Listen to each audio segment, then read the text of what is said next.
Good afternoon. It is 5:30 p.m. and I call to order the August 19th, 2025 Board of Trustees meeting. Before we move into executive session, Mrs. McCown would like to read a recusal statement. In accordance with South Carolina Code Section 813-700, I hereby abstain from participating in any way in approval of the August 19th, 2025 board meeting consent agenda, as I have a family member being recommended on the support staff new hire report. I will excuse myself from executive session before the board receives the report for discussion. Thank you. Do I hear a motion now to enter executive session? Madam Chair, I move to enter executive session to discuss employment recommendations and updates and to review the 2025-2026 homeschool applications. Thank you, Ms. Shealy. Do I have a second? Thank you, Mr. Anderson. All those in favor? Aye. Aye. Any opposed? And the motion carries. We will now enter into executive session.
Every classroom in every school throughout our wonderful district.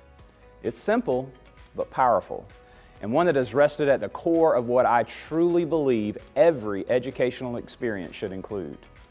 So if our classrooms, schools, and districts are operating to full potential, that means that every person will feel cared for, challenged, supported, heard, celebrated, and prepared. This vision can be applied to every student, faculty, and staff member. Because when we care for each other, when we push each other to grow, and when every voice matters, we create a place where great things happen. And guiding this vision, our graduate profile, a shared guide that helps pursue our district's mission of guiding all students to learn, grow, and excel. It's not just about test scores or diplomas. It's also about helping our students grow into kind, confident, and capable individuals, ready for whatever comes next and regardless of their chosen pathway beyond high school. Whether it's to enroll, employ, or enlist, our task is to have all students prepared to excel. So here's to a year of growth, connection, and celebration. I warmly welcome each and every one of you, students, staff, families, and community members, back to our Lexington One family. Let's make it a great year.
Good morning. Well, it's kind of like Christmas morning. You get really excited the night before, and seeing them all come back on the first day of school is just a special day. Good morning. You got a car full.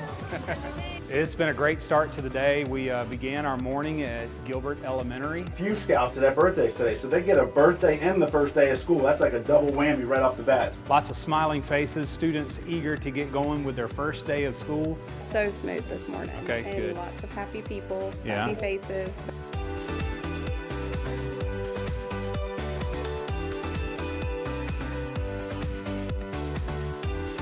What's your favorite thing about school? You get to learn. We've seen students and teachers and educators teaching and learning standard operating procedures and routines, what it means to change classes, what it means to come into the cafeteria.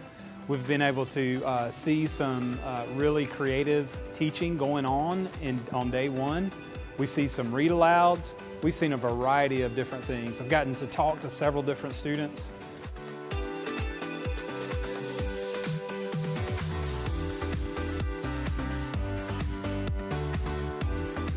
My best days, my favorite days are when I'm out in schools and visiting classrooms. One is I get to engage with our educators, but two, it's just something about being around students and seeing them and engaging with them and having conversations with them that really recharges my batteries. So it's been a great first day for me as well. Have a fantastic first day, Warriors. We can't wait to see you all do great things.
When I was in 5th grade, my mom pulled me from public school and I was homeschooled up until graduation.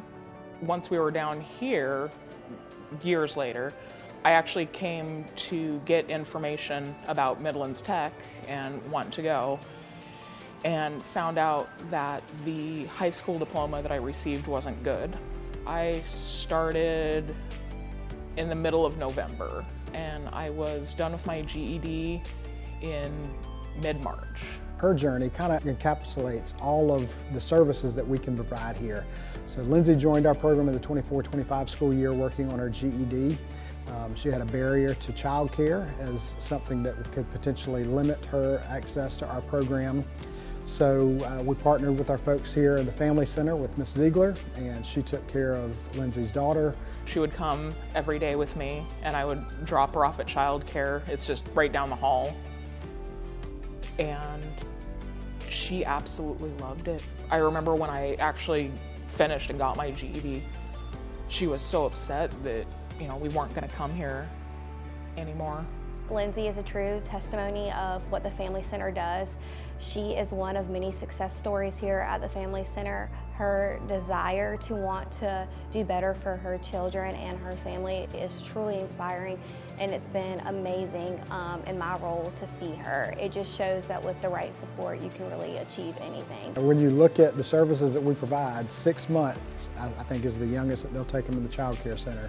And then our oldest participant in our ESL and GED program this past year was 73 years old. So you're right, it is a wide gap of community service that we have here at North Lake in adult education. Towards the end of getting my GED, I was already getting enrolled in Midlands Tech for phlebotomy and doing my clinicals. I just love how they can do everything under one roof. You can get your GED or your high school diploma, and then you can come here and start working towards a training certificate or on the academic side towards an academic certificate or your associate's degree. I know that there were so many times that I couldn't have made it over the hump without them. And so I am just so grateful to all these people that have encouraged me.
Come be the one who helps our school run smoothly and efficiently. Come be the one who greets students and family with a smile every day. Come be the one who goes above and beyond to help our students and staff succeed. Come be the one who serves me delicious and nutritious meals and makes sure every student is well fed.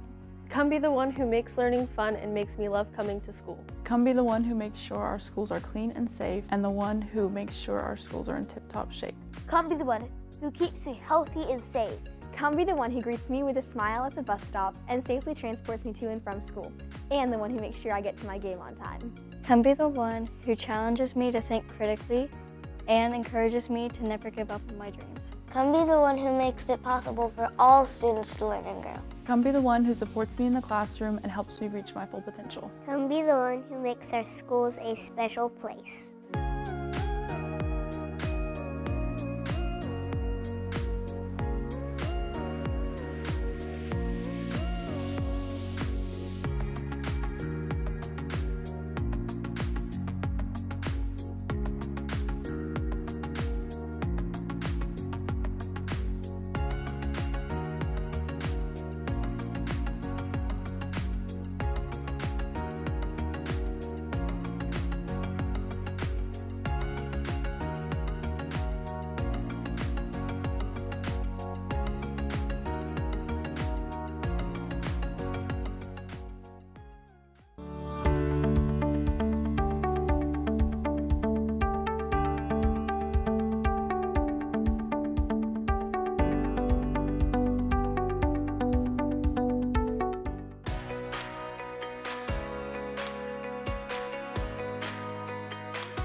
Here in Lexington 1, we're preparing students to learn, grow, and excel.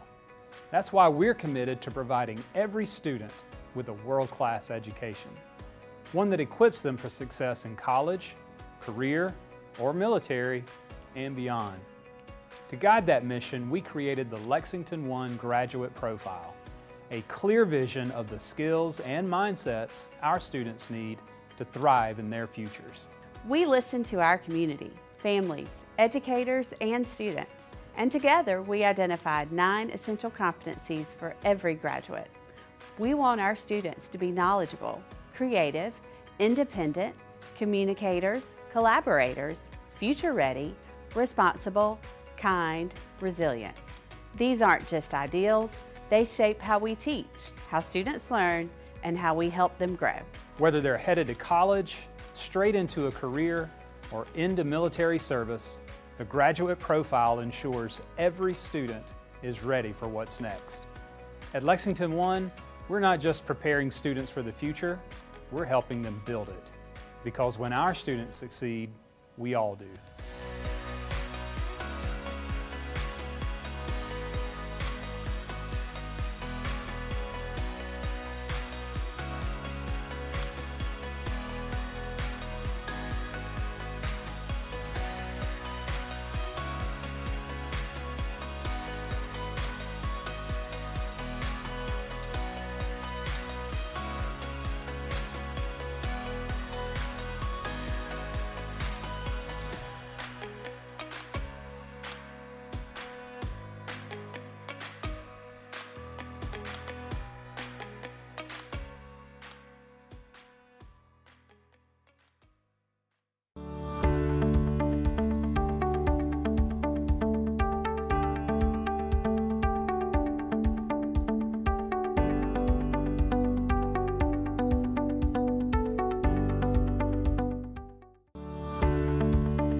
Hello, I'm Keith Price, and I am honored to serve as the new Superintendent of Lexington County School District 1.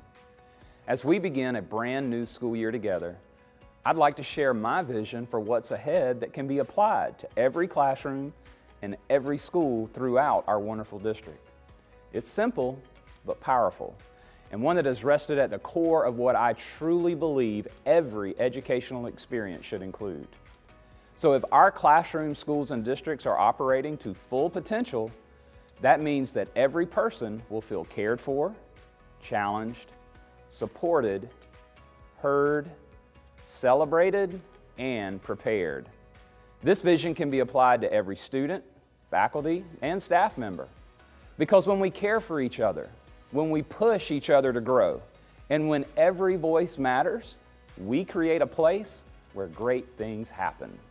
And guiding this vision, our graduate profile, a shared guide that helps pursue our district's mission of guiding all students to learn, grow, and excel. It's not just about test scores or diplomas. It's also about helping our students grow into kind, confident, and capable individuals, ready for whatever comes next and regardless of their chosen pathway beyond high school. Whether it's to enroll, employ, or enlist, our task is to have all students prepared to excel. So here's to a year of growth, connection, and celebration. I warmly welcome each and every one of you, students, staff, families, and community members, back to our Lexington One family. Let's make it a great year.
Good morning.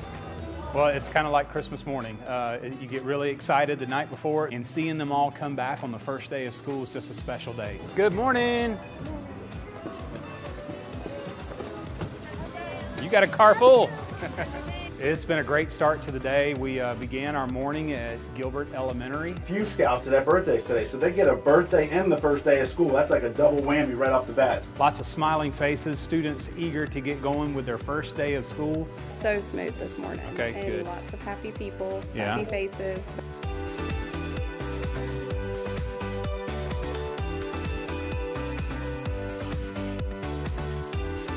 What's your favorite thing about school? You get to learn. We've seen students and teachers and educators teaching and learning standard operating procedures and routines, what it means to change classes, what it means to come into the cafeteria. We've been able to see some really creative teaching going on day one. We've seen some read alouds. We've seen a variety of different things. I've gotten to talk to several different students.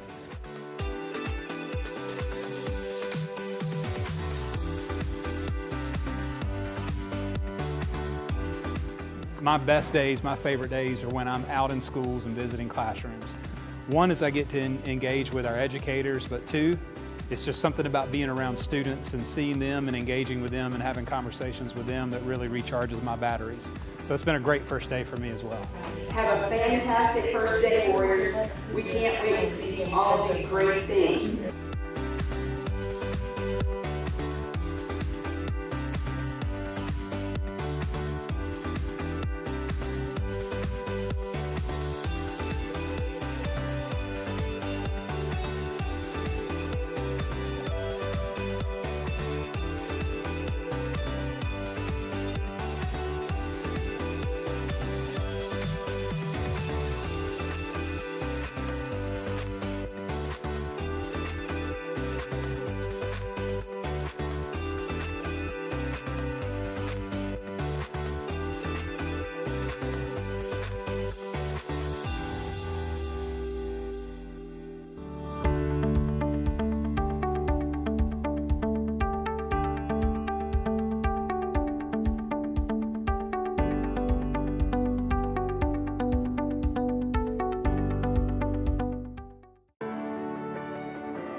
When I was in 5th grade, my mom pulled me from public school and I was homeschooled up until graduation. Once we were down here, years later, I actually came to get information about Midlands Tech and want to go, and found out that the high school diploma that I received wasn't good. I started in the middle of November, and I was done with my GED in mid-March. Her journey kind of encapsulates all of the services that we can provide here. So Lindsay joined our program in the 24-25 school year working on her GED. She had a barrier to childcare as something that could potentially limit her access to our program. So we partnered with our folks here in the Family Center with Miss Ziegler, and she took care of Lindsay's daughter. She would come every day with me, and I would drop her off at childcare. It's just right down the hall. And she absolutely loved it. I remember when I actually finished and got my GED, she was so upset that, you know, we weren't going to come here anymore. Lindsay is a true testimony of what the Family Center does. She is one of many success stories here at the Family Center. Her desire to want to do better for her children and her family is truly inspiring, and it's been amazing in my role to see her. It just shows that with the right support, you can really achieve anything. When you look at the services that we provide, 6 months, I think, is the youngest that they'll take them to the Child Care Center. And then our oldest participant in our ESL and GED program this past year was 73 years old. So you're right, it is a wide gap of community service that we have here at North Lake in adult education. Towards the end of getting my GED, I was already getting enrolled in Midlands Tech for phlebotomy and doing my clinicals. I just love how they can do everything under one roof. You can get your GED or your high school diploma, and then you can come here and start working towards a training certificate or on the academic side towards an academic certificate or your associate's degree. I know that there were so many times that I couldn't have made it over the hump without them. And so I am just so grateful to all these people that have encouraged me.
Come be the one who helps our school run smoothly and efficiently. Come be the one who greets students and family with a smile every day. Come be the one who goes above and beyond to help our students and staff succeed. Come be the one who serves me delicious and nutritious meals and makes sure every student is well fed. Come be the one who makes learning fun and makes me love coming to school. Come be the one who makes sure our schools are clean and safe, and the one who makes sure our schools are in tip-top shape. Come be the one who keeps me healthy and safe. Come be the one who greets me with a smile at the bus stop and safely transports me to and from school, and the one who makes sure I get to my game on time. Come be the one who challenges me to think critically and encourages me to never give up on my dreams. Come be the one who makes it possible for all students to learn and grow. Come be the one who supports me in the classroom and helps me reach my full potential. Come be the one who makes our schools a special place.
right. Welcome back, everyone.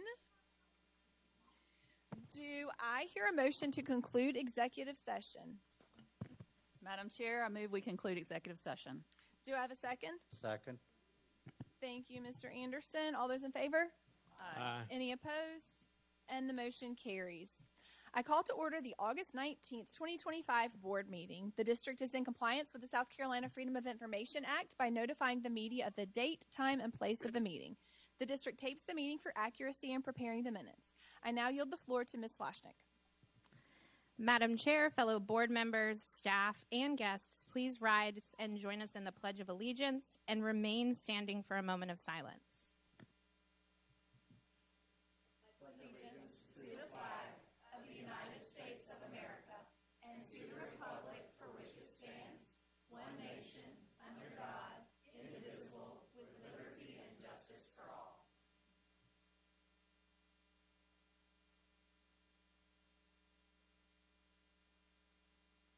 Please be seated. Do I hear a motion to approve the agenda as presented? Madam Chair, I move we approve the agenda as presented. Thank you, Ms. Shealy. Do I have a second? Thank you, Mr. Pizzuti. Any discussion? All those in favor? Aye. Aye. Any opposed? And the motion carries. Do I hear a motion to approve the consent agenda as presented? Madam Chair, I move we approve the consent agenda as presented. Thank you, Ms. Shealy. Do I have a second? Thank you, Mr. Anderson. All those in favor? Aye. Aye. Any opposed? Any abstain? Thank you. And the motion carries. As a reminder, Ms. McCown abstained due to a conflict of interest in the support staff new hire ratification. Do I hear a motion to approve 15 certified staff recommendations for the 2025-2026 school year? Madam Chair, I move to approve 15 certified staff recommendations for the 2025-2026 school year. Thank you, Ms. Shealy. Do I have a second? Second. Thank you, Mr. Anderson. Any discussion? Ms. Price, how are we looking with certified positions?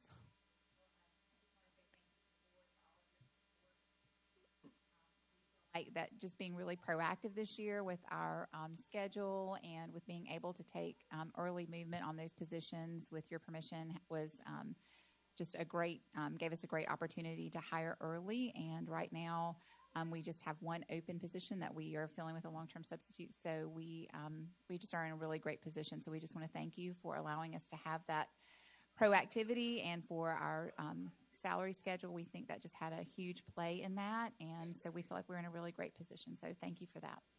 Thank you so much. All right, all those in favor of the 15 certified staff recommendations, please say aye.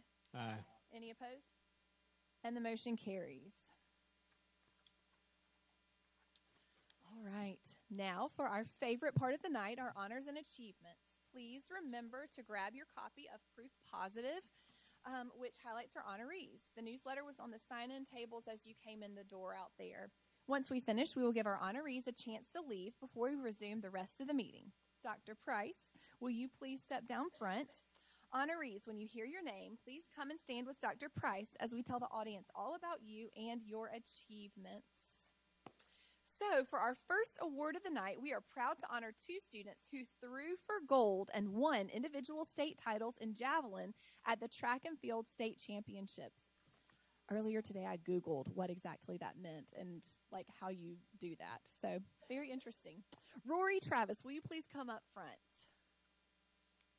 Rory is a 12th grader from Gilbert High and threw an impressive 41 meters in javelin, securing the 4A state championship. She won this championship as an 11th grader last year. Congratulations, Rory.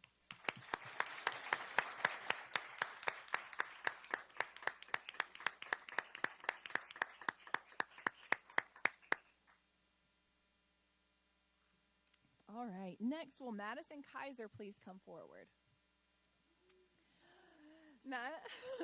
Did I hear Maddie or Madison? Oh, Maddie. Okay. Maddie is a freshman at Pelion High who won the state championship in javelin as an 8th grader at Pelion Middle.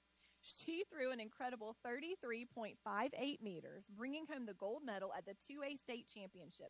Congratulations.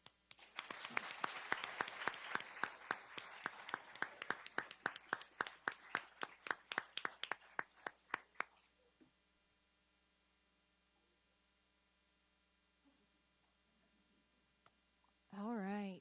The Lexington District 1 Educational Office Professionals announced the winners of the 2025 Administrator of the Year and Office Professional of the Year awards. The district's chapter is part of the South Carolina Association of Educational Office Professionals, which was established in 1982 to raise the standards of educational office professionals through education, recognition, and networking. Representatives of the LDOEOP are here tonight to present the awards. Please come up front. Will Mary Gaskins please join us? As the Chief Academic Officer for Lexington 1, Mary goes above and beyond to support and listen to her team. She strongly encourages professional development, ensuring her staff has the resources to take advantage of opportunities. She makes everyone feel like valued members of a collaborative team. Mary embodies the qualities of an outstanding administrator. Congratulations to Mary on being the LDOEOP Administrator of the Year.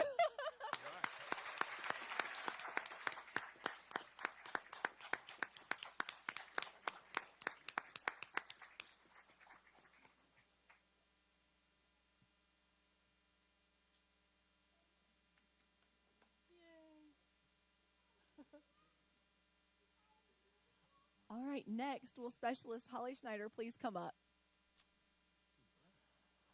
Holly's dedication elevates every project she touches. From the smallest details to large projects, her meticulous attention to detail ensures everything runs smoothly, while her strong organizational skills keep projects on track.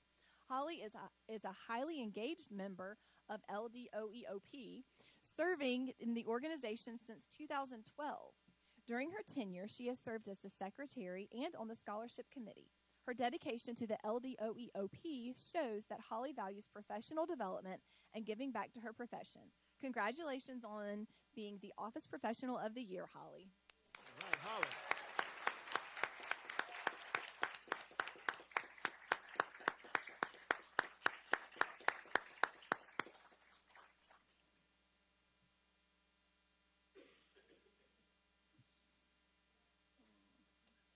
We also have some incredible nurses here tonight. Would Susan Wright and Joanna Seabury please join us? Susan is a registered nurse at Meadow Glen Middle, and Joanna is a licensed practical nurse at River Bluff High.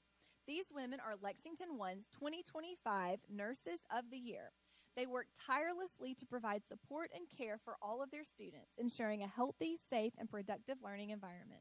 We can't thank our nurses enough for all that they do. Congratulations, Susan and Joanna, and thank you for your continuous dedication to your students. Amy Wood, would you please come up? Oh, Amy Wood.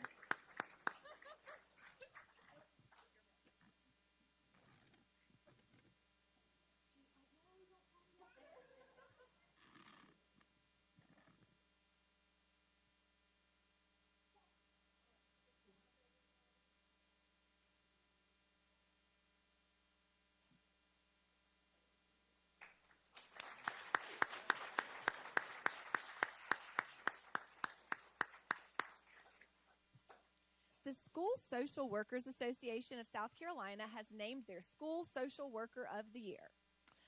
Will Alma Puente Ruiz please join us up front? Miss Alma goes far above and beyond her regular duties as a social worker, supporting international teachers and advocating for families facing crisis. She is also a mentor to many students looking to pursue a career in social work. Congratulations, Alma, on this well-deserved award. It is a reflection of the dedication and hard work you put in every day.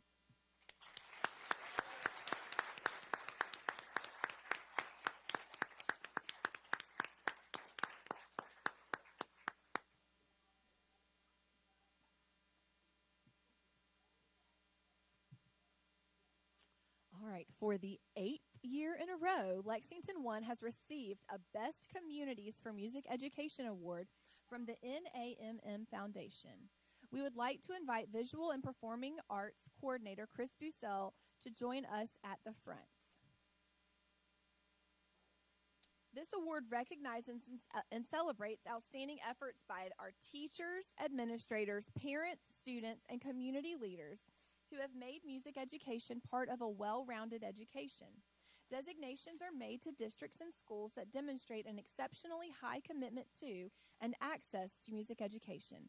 Lexington One is one of only 5 districts in the state to receive this award this year. Congratulations.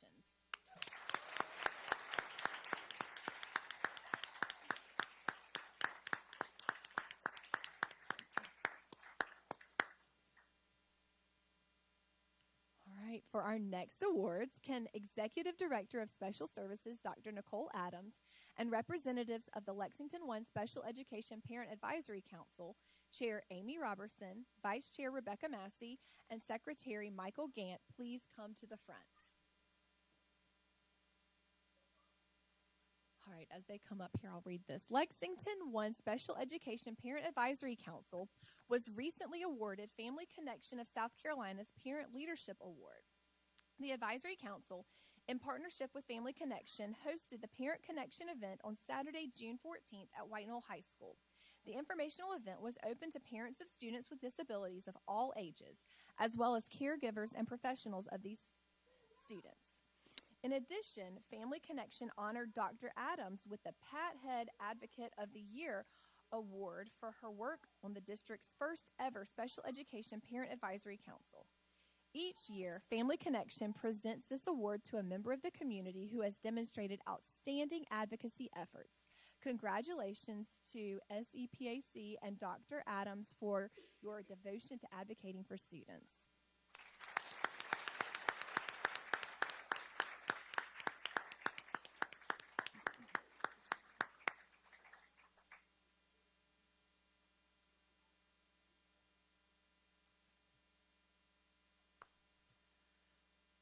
Okay, now we want to honor our 2025-2026 School Level Teachers of the Year.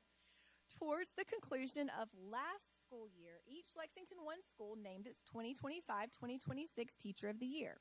In July, School Level Teachers of the Year submitted a written application responding to specific questions. 4 teams of judges will methodically and carefully review and score applications from all 32 School Level Teachers of the Year. In January and February, another team of judges will observe each school-level teacher of the year teaching in the classroom.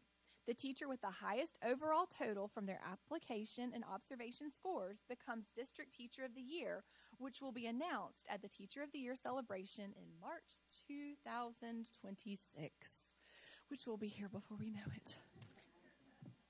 Let's not rush it, though. Here we go. Some teachers couldn't be with us here tonight because they are helping with back-to-school events at their school, but we'll still honor them. Please come forward when you hear your name, and you will receive your plaque from Dr. Price as well. Megan will snap your photo with Dr. Price, but you don't have to stay up front for a group picture. We will take plenty of you all this year. So, let's get started. First, from Beechwood Middle, we have Shannon Boatwright.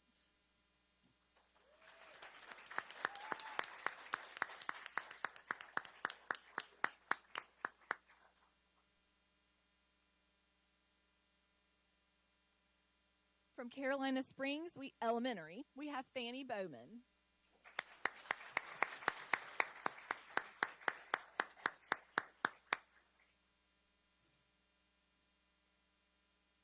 From Carolina Springs Middle, we have Saudia Cardwell.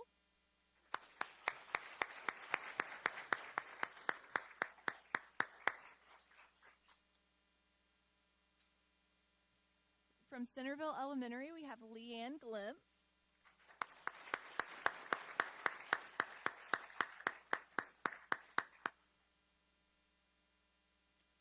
From Deerfield Elementary, we have Hope Hartley.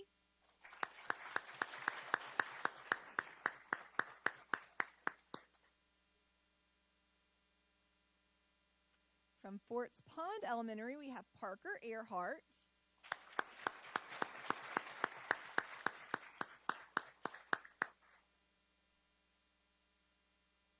From Gilbert Elementary, we have Cody Taylor.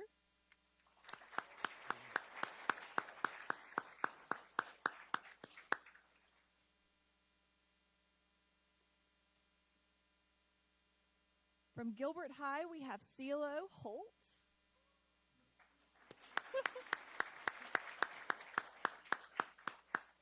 From Gilbert Middle, we have Celine Miller.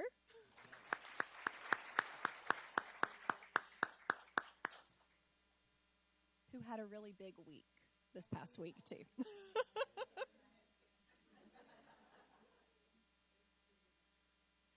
From Lake Murray Elementary, we have Ashley Yellman.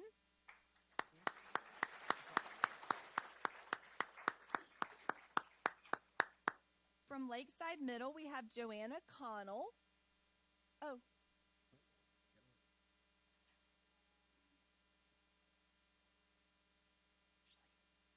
Lake Murray Elementary, Ashley.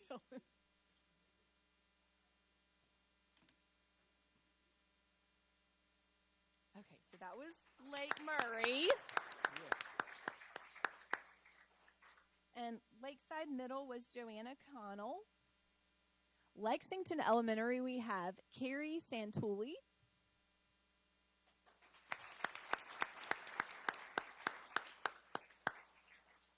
From Lexington High, we have Jessica Bonnet.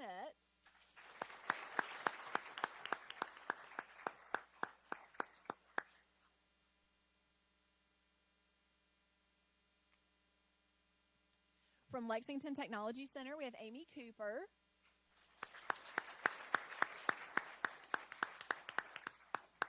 Meadow Glen Elementary, Jessica Thrift.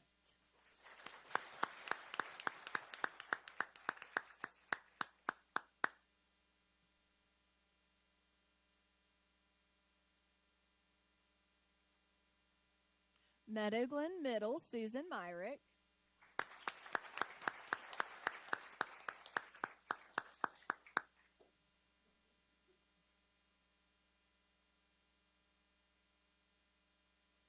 Midway Elementary's Adriana Garcia, I'm sorry.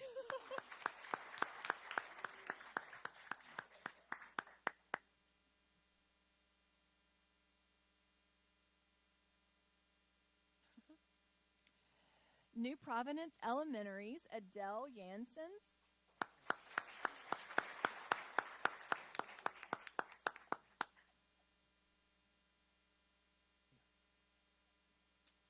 Oak Grove Elementary's Lindsay Resnick.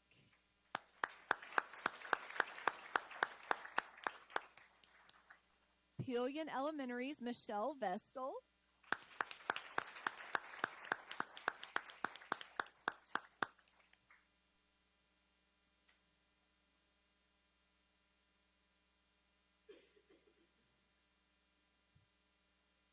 Pelion High's Justin Tipton.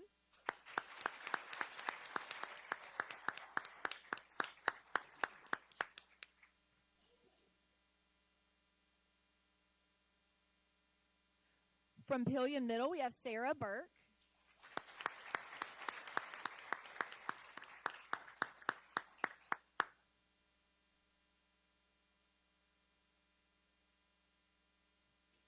Next is Pleasant Hill Elementary's Mary Elizabeth Copeland.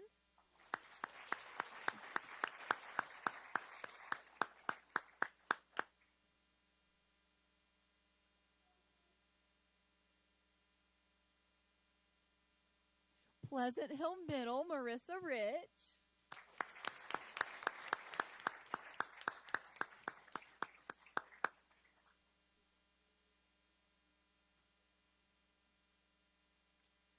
Red Bank Elementary's Dawn A. Taylor.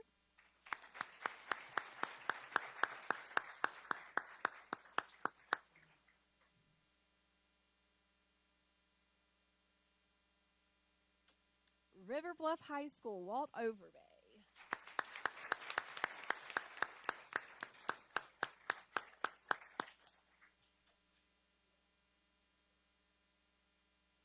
From Rocky Creek Elementary, we have Sarah Sims.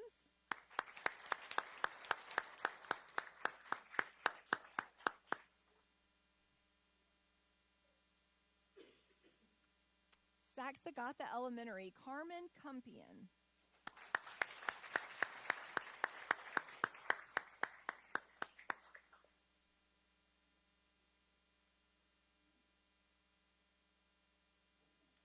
From South Lake Elementary, Blair King.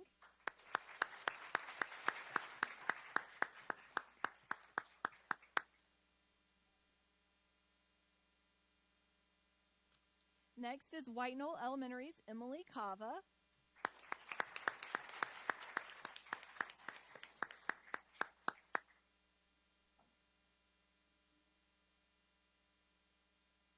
From White Knoll High, Kayla Finn.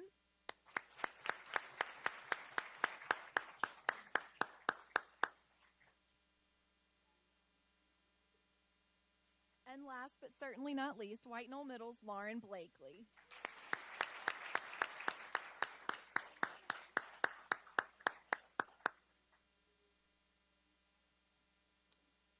Congratulations to all 32 of you on this prestigious honor and for representing Lexington 1 with distinction. Good luck.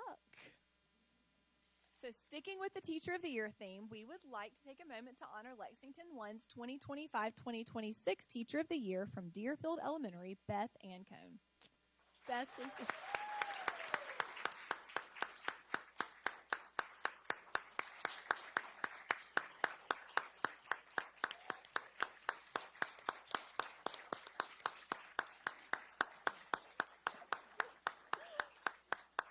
At our Teacher of the Year celebration in March, we celebrated our 2024-2025 Teachers of the Year and named our District Teacher of the Year for 25-26. Beth Ancone teaches students with disabilities to defy expectations. She sees beyond labels, truly listening and understanding each individual to tailor her support. Her classroom is a dynamic, adaptable space where every student's milestone, no matter how small, is celebrated. An experienced educator, Beth received her Bachelor of Science in Exercise Science with a focus in motor development from the University of South Carolina. She also holds a Master of Arts in Teaching Special Education from the College of Charleston. We know that Beth will represent the district well this year when she competes for the title of South Carolina State Teacher of the Year. Congratulations, Beth.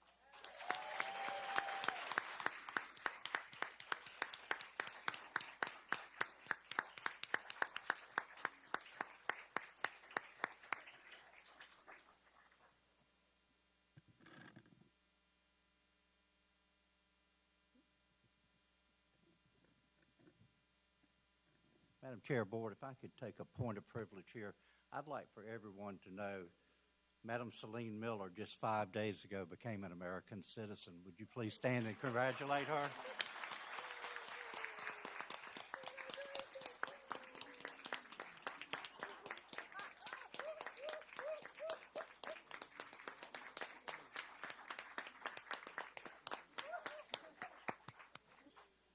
Welcome to America. Yes. It also, go ahead, Mr. Pizzuti. Okay. I believe we have one more. Yes, we do. We do in the back of the room. Principal Mr. Bishton. Mr. Sean Bishton. Behind the Pelion podium High School. Also.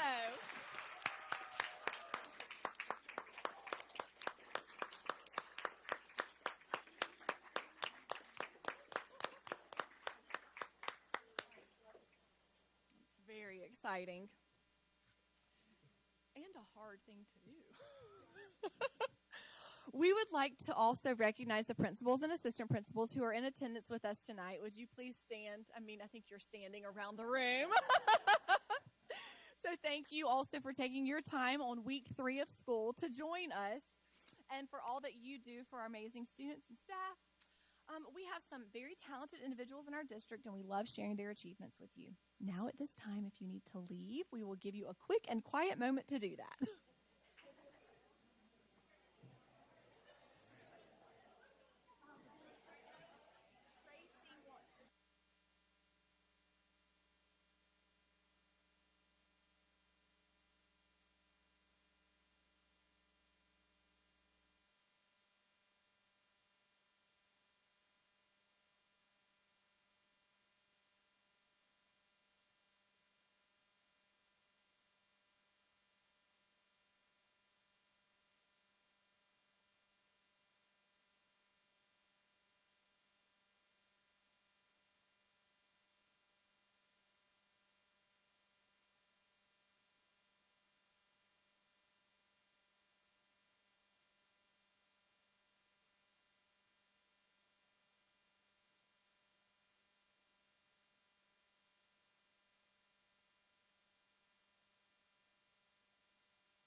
We are going to move right into new business, and we are going to start with our annual facilities rental report. So I will turn it over to Mr. Clark Cooper. Yes, ma'am, and thank you, and good evening, board members and Dr. Price. Tonight, we are going to share with you a very brief high-level summary of the 2024-2025 Use of Facilities Program. It says annual facility rental report. I think inaugural facility rental report would be the correct term, because I don't know that we've shared this information before. But one thing in Lexington 1 that we are very fortunate with, and it comes from starts with our school board, is having some outstanding facilities. I don't know that you always take them. You can't take them for granted when this is the only place that you've ever been. But certainly when you do go and are on other campuses, you know that what we have here, what our students have access to, and where our employees get to work are some really great places. And that first picture is a picture of Gilbert, America, right there. And we'll go ahead and jump into some summary information. So during the 2024-2025 school year, we had 787 outside events that took place on our campuses. I don't know if Ms. Karen Pravat's still here. Ms. Pravat, she carries the load in terms of organizing and managing the requests as they come in. And sometimes I think she and I feel like this is the only thing we do is facility rental requests. But 787 events this past year. And you see where I've broken down a couple of charges. We collected just over $142,000 in rental fee. That would be the fee for using the part of the facility that the outside group was using. We also collected just over $58,000 in housekeeping charges to ensure that the facilities returned to the state that it was in after the event has gone. At the bottom, you'll see what we paid out in housekeeping, just over $93,000. So I guess you would say overall, the program overall does operate in the black, but the money that is collected for housekeeping does not match what we pay out for that. And I'll touch on that a little bit later and talk about some next steps that we do intend to take this fall. Building on that, kind of that discrepancy between amount charged and amount collected, amount collected and amount paid for housekeeping. What you see there are the kind of the average rates for a housekeeper, an assistant custodian, and a head custodian, if you looked at just their base hourly rate. I will tell you that those all exceed what we charge for the housekeeping charge, just that base hourly rate. A couple other things I think that are important to consider, that most of the time when we staff an outside event with a school personnel, with a housekeeper and assistant custodian, they've probably already worked their 40 hours. Therefore, based on earning regulations, they're going to be paid at time and a half. So that's another aspect to keep into consideration. And then also the fringe costs that the district has to pay. I'm generalizing this, but that's about 30% over the rate that you do see. So you can see where there is a difference between what we charge and what the district truly does pay for that aspect of the facility rental. We'll just remind that overall, though, when you consider the facility rental charge, it still is in the black. Oops. There is a board policy that does govern our facility rental program. It's policy KG. It says issued in 2001. That's incorrect. It was last updated in 2001. So I apologize for that typo. But the policy that we operate under was last updated in 2001. The custodial fee that is part of that board policy dictates that it's to be charged at $18 an hour. Obviously, since 2001, we have added many new facilities to this district, and charges have, the cost of doing business has increased dramatically in the last, almost 25 years.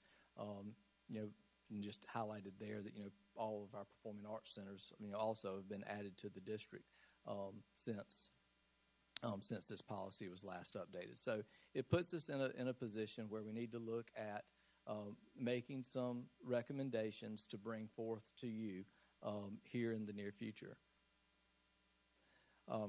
Our next steps as an administration, we have begun collecting other districts' use of facilities rates and requirements. So we're in the process of collecting those from other Midlands districts here, Lexington, Richland County, and other similar districts across the state, so we can have some comparisons. And then we're going to use that information to make a policy revision, and our plan is to bring that back to you here this fall. Our plan right now in terms of digesting all of that and developing the program and kind of bringing it to date, would like to do that over the next coming months, and intend to in November and December bring that back to the board for you to consider, and then we would be able to put that into place at a kind of a time that makes sense. Should that be January or should that be July? We can certainly you can decide what would be best for the district moving forward. I would just say I think sooner the better. And I know I've mentioned this when we had our work session. Who was the lovely lady that came? Was it Leanne Lordo from Fort Mill School District? Fort Mill, okay. Yeah, she talked about it, so I hope you'll consider what they've done. They are one of the districts that we are soliciting their rates and Awesome. Information from. Yes. Yeah, she was so impressive to hear what they were able to do, and so I would love to model what they've done, and which to me means having someone dedicated just to that here that can take it out of the hands of we have so much responsibility on our principals. Let's take that off of their plate and hand it to someone else that can distribute that equally and fairly, and just for policy. So I'm excited. Thank you. Mr. Cooper, this is all the facilities. Does this include athletic fields and everything? Yes, sir. This does include all the facilities, with the exception of the 4 large PACs. The PAC managers manage that, so it does not flow through us, but it would include athletic fields. Yes, sir. Gotcha. And follow-up question to that is, if you were at Sports Room the other night, at least for the first hour, you saw them with the water bulb the whole time, checking for the heat, and then later in the night, the lightning. Do we make these people that rent our facilities for athletics follow those same guidelines that we have to follow? We do not oversee that, no, sir. Okay, thank you. That might be something we may need to look at in policy. Board, any other questions or comments for Mr. Cooper? Thank you very much. Thank you. We are going to move on to our school programs annual report, and I'll turn this over to Ms. Gaskins. Oh, who might be turning it over to someone else? No, just making sure the slides are up. So this is our first report of this kind. So I've included very high-level information this evening, but if the board would like additional information in future reports, by all means, please let me know. So I'm going to update you on 4 programs this evening. The first is dual language immersion, and I'd like to thank Sarah Bly, our coordinator of world languages and immersion, for being here tonight. We have 4 different languages where we offer dual language immersion, and you can see on the screen all of the schools that have an immersion program. There are 3 areas where we aim for student success in our immersion program: academic achievement, bilingualism and biliteracy, and cultural competence. And I'm going to provide a status update on each of these as we work through the next few slides. So for the last 3 years in English language arts and math, with the exception of 1 year in math, more than half of our students have exceeded typical growth targets. So there's a lot of information on this slide, but what you need to know is our immersion students are doing quite well. So the STAMP assessment, that stands for Standards-Based Measurement of Proficiency. It measures real-world language proficiency levels across 4 domains of communication. And on this slide, you see our 6th grade cohort and their proficiency levels in 3rd, 4th, and 5th grade. And what you see is across all communication domains, they're growing over time. The same on this slide, our current 9th grade cohort, and I should say these are all languages combined. You do see them continue to gain proficiency in the language over time. All right, so this is our stamp data compared to state targets. So the blue dots recommend the state target on the stamp test at each grade level. And you see that for the most part across the board that we are meeting or exceeding those state targets. This is for French, German, and Spanish on this slide. And the next slide is for Chinese. Those targets are different because that language is in symbols, and because our English is alphabetic, it's a little more challenging for students to learn that language, and so the growth targets are different for Chinese.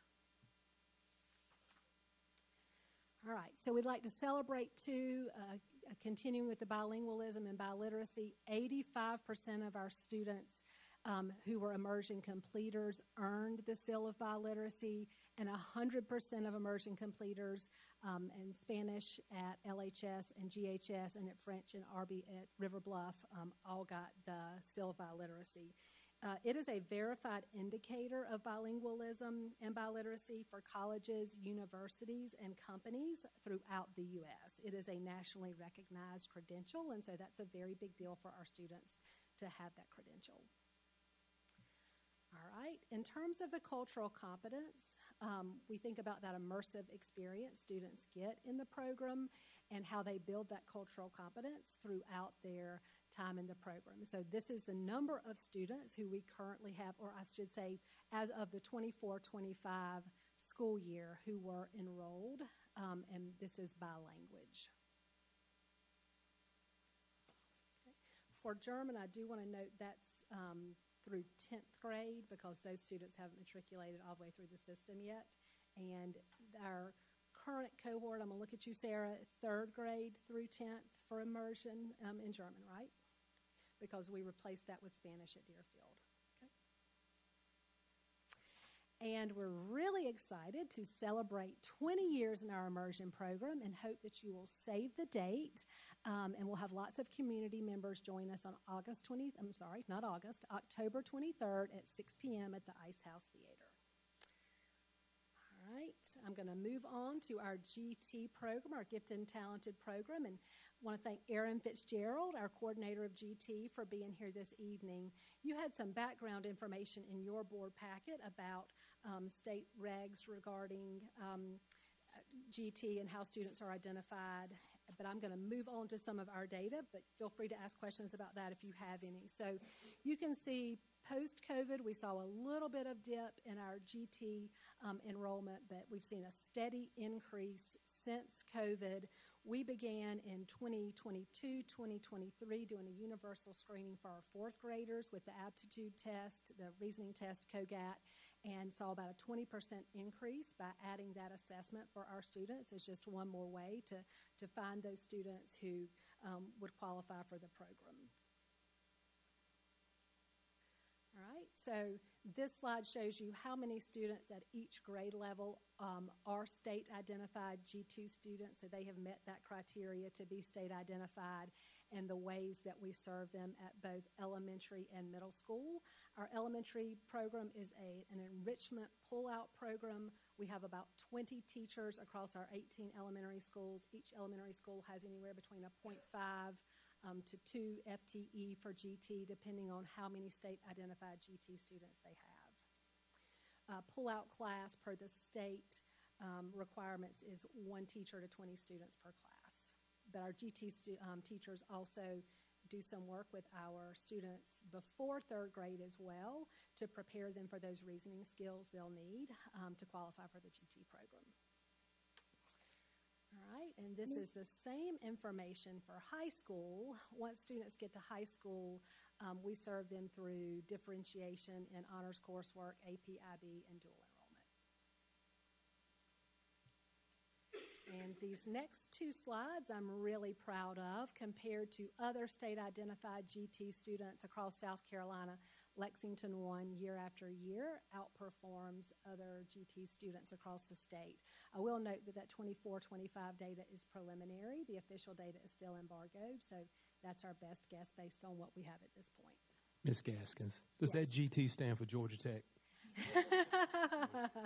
Do you want it to, Mr. Rice? I'd like it to tonight. Okay. Ms. Gaskins, I do have a question regarding the gifted and talented in elementary. Okay. Does our district, is it kind of left up to those teachers as to what they do with their students, or do we try to make gifted and talented in elementary schools across our district look the same? So if my child's at this school and your child's at this school, what they do in gifted and talented would be? I'm going to make sure that I'm speaking correctly, but there's a limited choice. We have some units that they can choose from, right there, but it's not just they create their own at their school. So there are units, and depending on students' interest, a GT teacher at one school might pick one from those choices in the district. Okay. Did I say that correctly, Erin? Okay.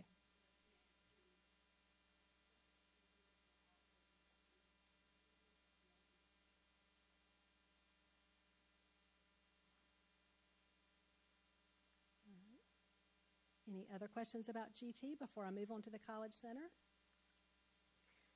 Dr. Baskett could not be with us this evening, but Mr. Calhoun is here if we have any questions about the College Center. Since the board just received a program evaluation report in November of 2024, the data that is related to the College Center's goals is still embargoed, so I don't have an update tonight based on the goals that the College Center is trying to achieve, but I do have some other high-level information here. So the goal is to ultimately have 400 students at the College Center, accepting 100 students per year. We are increasing enrollment at the College Center, but not meeting that goal yet. We had over 100 freshmen that were accepted into the College Center, but they started with about 76 of those students actually coming this year. And Dr. Baskett said a couple have gone back to their home schools. Some really want to be involved in activities and things at their home schools. And so it's not a great fit for every kid, but it is a wonderful fit for those who really find their place at the College Center and find so much success. So we're proud of that population continuing to grow. Right, and you can see over time that on the end-of-course assessment in Algebra 1, Biology, English 2, and U.S. History, we continue to see improvements over time. We have a different cohort of students each year, and as the population increases, that will impact these percentages as well. But a little drop in English 2 this year, that was, we stayed pretty steady, dropped a little bit in the district based on preliminary data. That's still embargoed as well, but saw pretty good gains across the board otherwise. Ms. Gaskins, you may or may not know the answer to this, but other districts that might have a similar program like the College Center, do they still keep the same practice that we do where the students will graduate from their home school? As opposed, I'll tell you where my brain is going with this. Is I hear what those students are saying, where they want to be involved in things back at their home school. I sometimes wonder if there was more like, this is your school. This is the College Center. We have our school colors. We have a mascot. I wonder if that would make more children want to participate.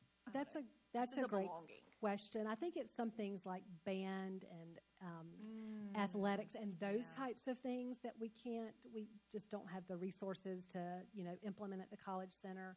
So I don't know if but that's a great thought too.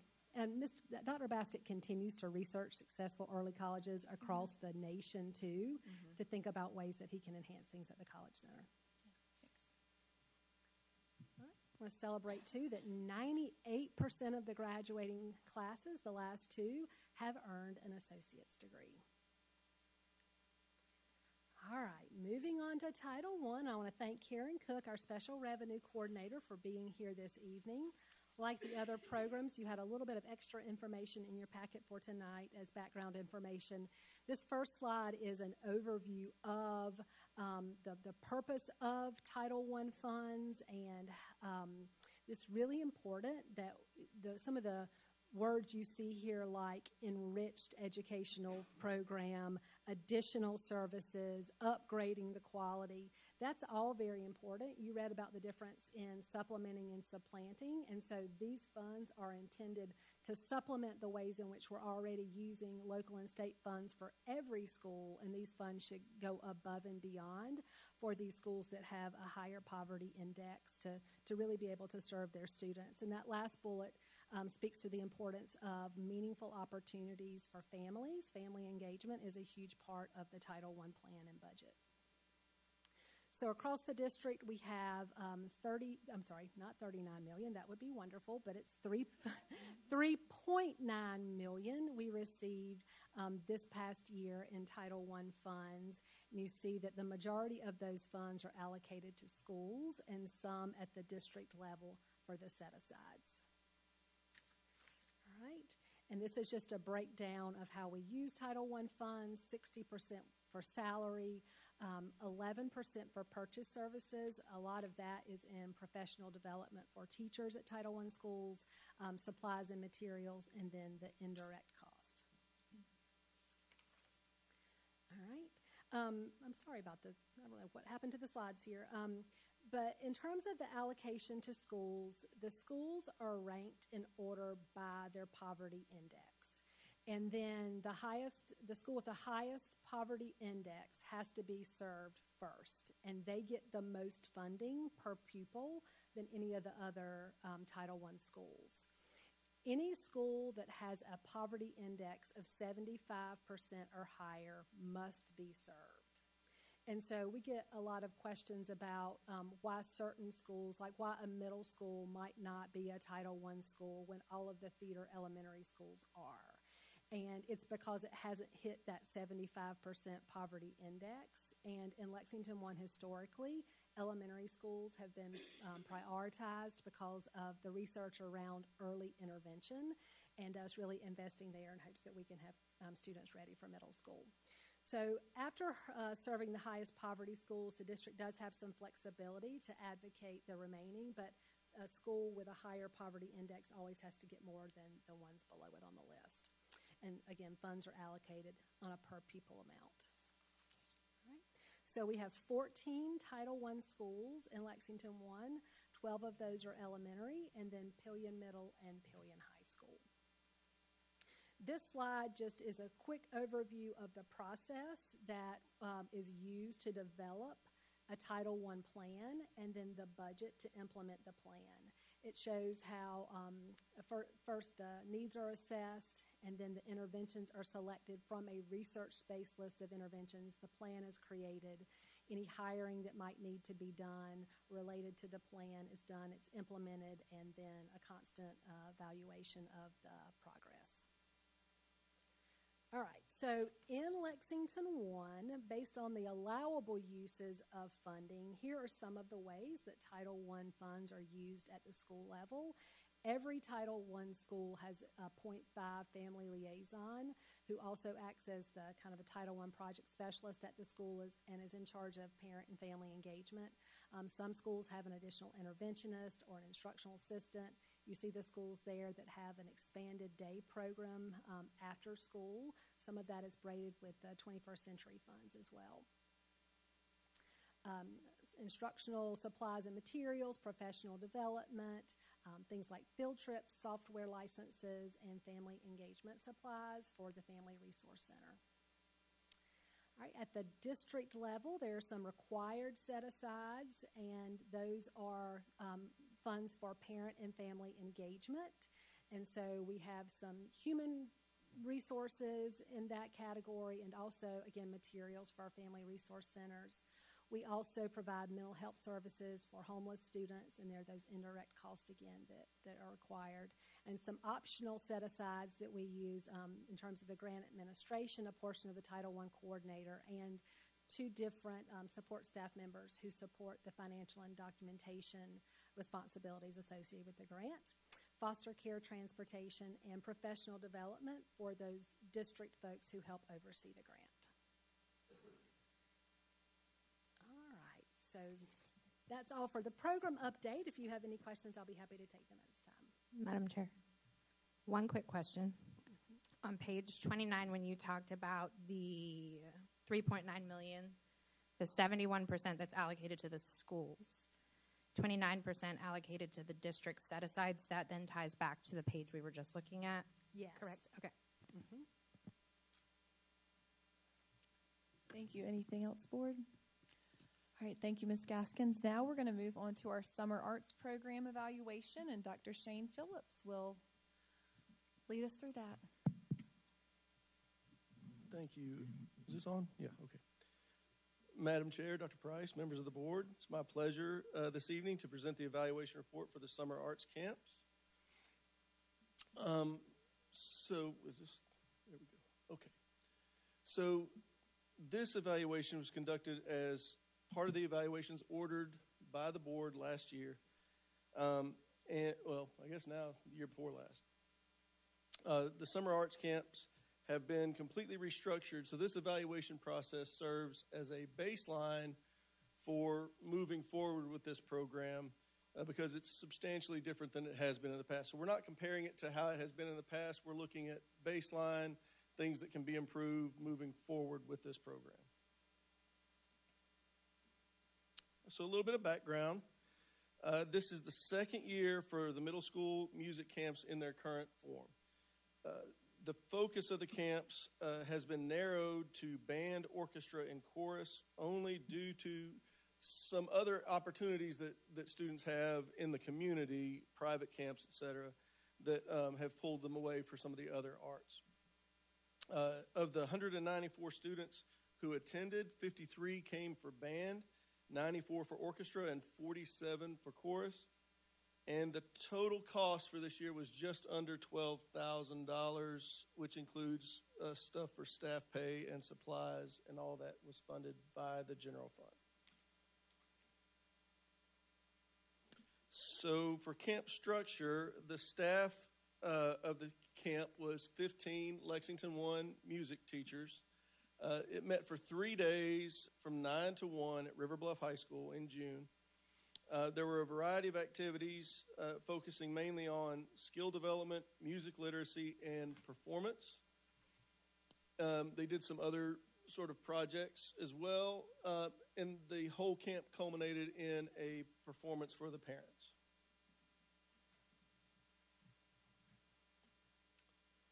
To determine the impact of this program, we conducted surveys of participating students and their parents, and it came out very nicely. Overall satisfaction was extremely high among both students and parents. You can see here that a few students listed their overall satisfaction as neutral, but nothing below that. Everything else was satisfied or very satisfied. And when we look at parent responses on this, they're all either satisfied or very satisfied.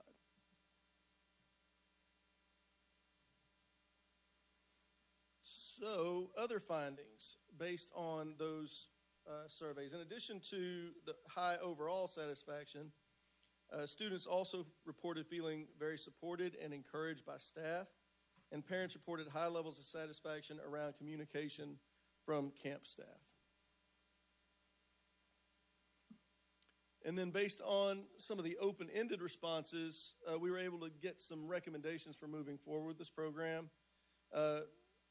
Some of the students indicated that it was difficult to participate in the camp with kids they didn't know all year, and so one thing we might recommend is some additional icebreaker activities or more structured icebreaker activities to assist with social interactions for those students. Some students reported certain days being more intense was the word that was used quite a bit than others. And so reviewing those schedules to ensure that activities are equally distributed throughout the days of the camp. They really enjoyed and benefited from the opportunities the additional opportunities for skill development in diverse ways. And then one other thing was parents really appreciated the ability to give feedback about the program, and so we would recommend continuing to do that as well. And then also acknowledging the good work of the camp staff. Now, I'll answer any questions that you have. Board, do you have any questions for Dr. Phillips? I have one. I'm curious about the need for 15 teachers for 194 students. How is that broken down? Luckily, I have Chris Bussell here to answer that question for me.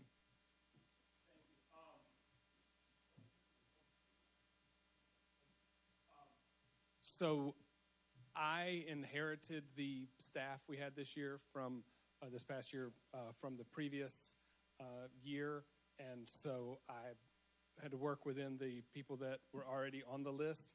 But throughout the camp, we've made some adjustments, like to their hours, to try to make some cost-saving efforts.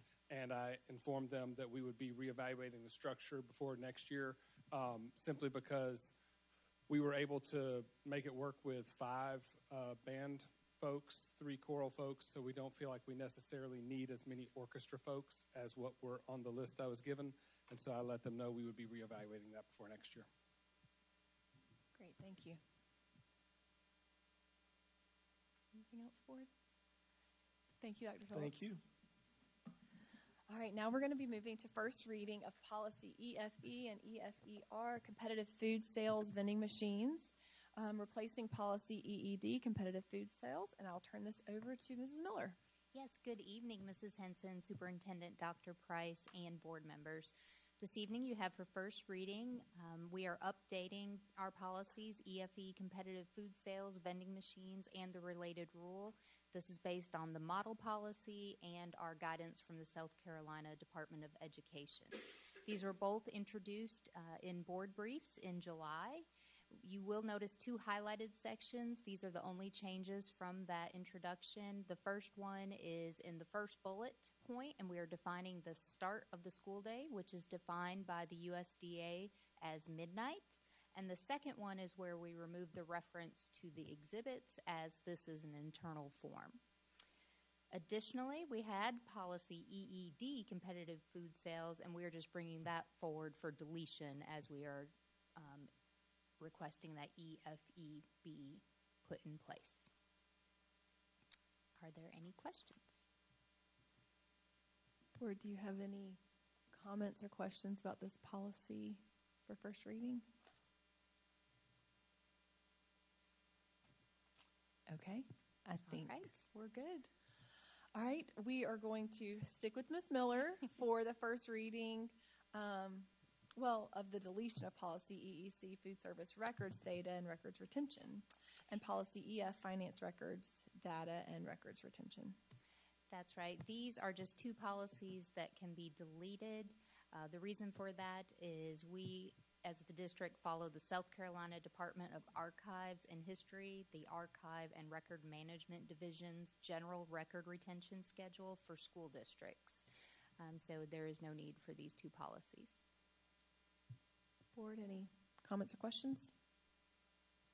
Thank you, Ms. Miller. Next, we're going to move on to the first reading of policy EBCB, safety plans and drills, replacing policy EBBC, safety plans and drills. So I'll turn it over to Mr. Cooper. Yes, ma'am. Thank you. And yes, policy EBBC, safety plans and drills, has been recodified to EBCB, title the same. So we are recommending updating our policy to that new lettering system. It also has updated narrative language at the beginning of that policy, and we are recommending it be adopted as written. Board, at this time, do you have any questions about safety plans and drills? Okay, thank you, Mr. Cooper. Moving on tonight for an introduction of policy BJR, which is School Board Legislative Program. And I'm going to turn it over to Ms. Shealy to kind of get us started with this discussion. Thank you, Madam Chair. This year, as we're looking to appoint our board legislative contact, I think a number of us started to have conversations about our current policy and were we following our policy? Do we need to change our policy? And as we have gone through a number of policy revisions, this is one that I think a number of us were thinking there might be some edits we want to make to this to just kind of refine the intent of this program and our legislative contacts. So I went on and bit the bullet and did the first edit of this policy to just put out there for y'all to start looking at. I will not take any personal offense to any changes that people want to make, but just to briefly summarize kind of where I was going with some of these edits.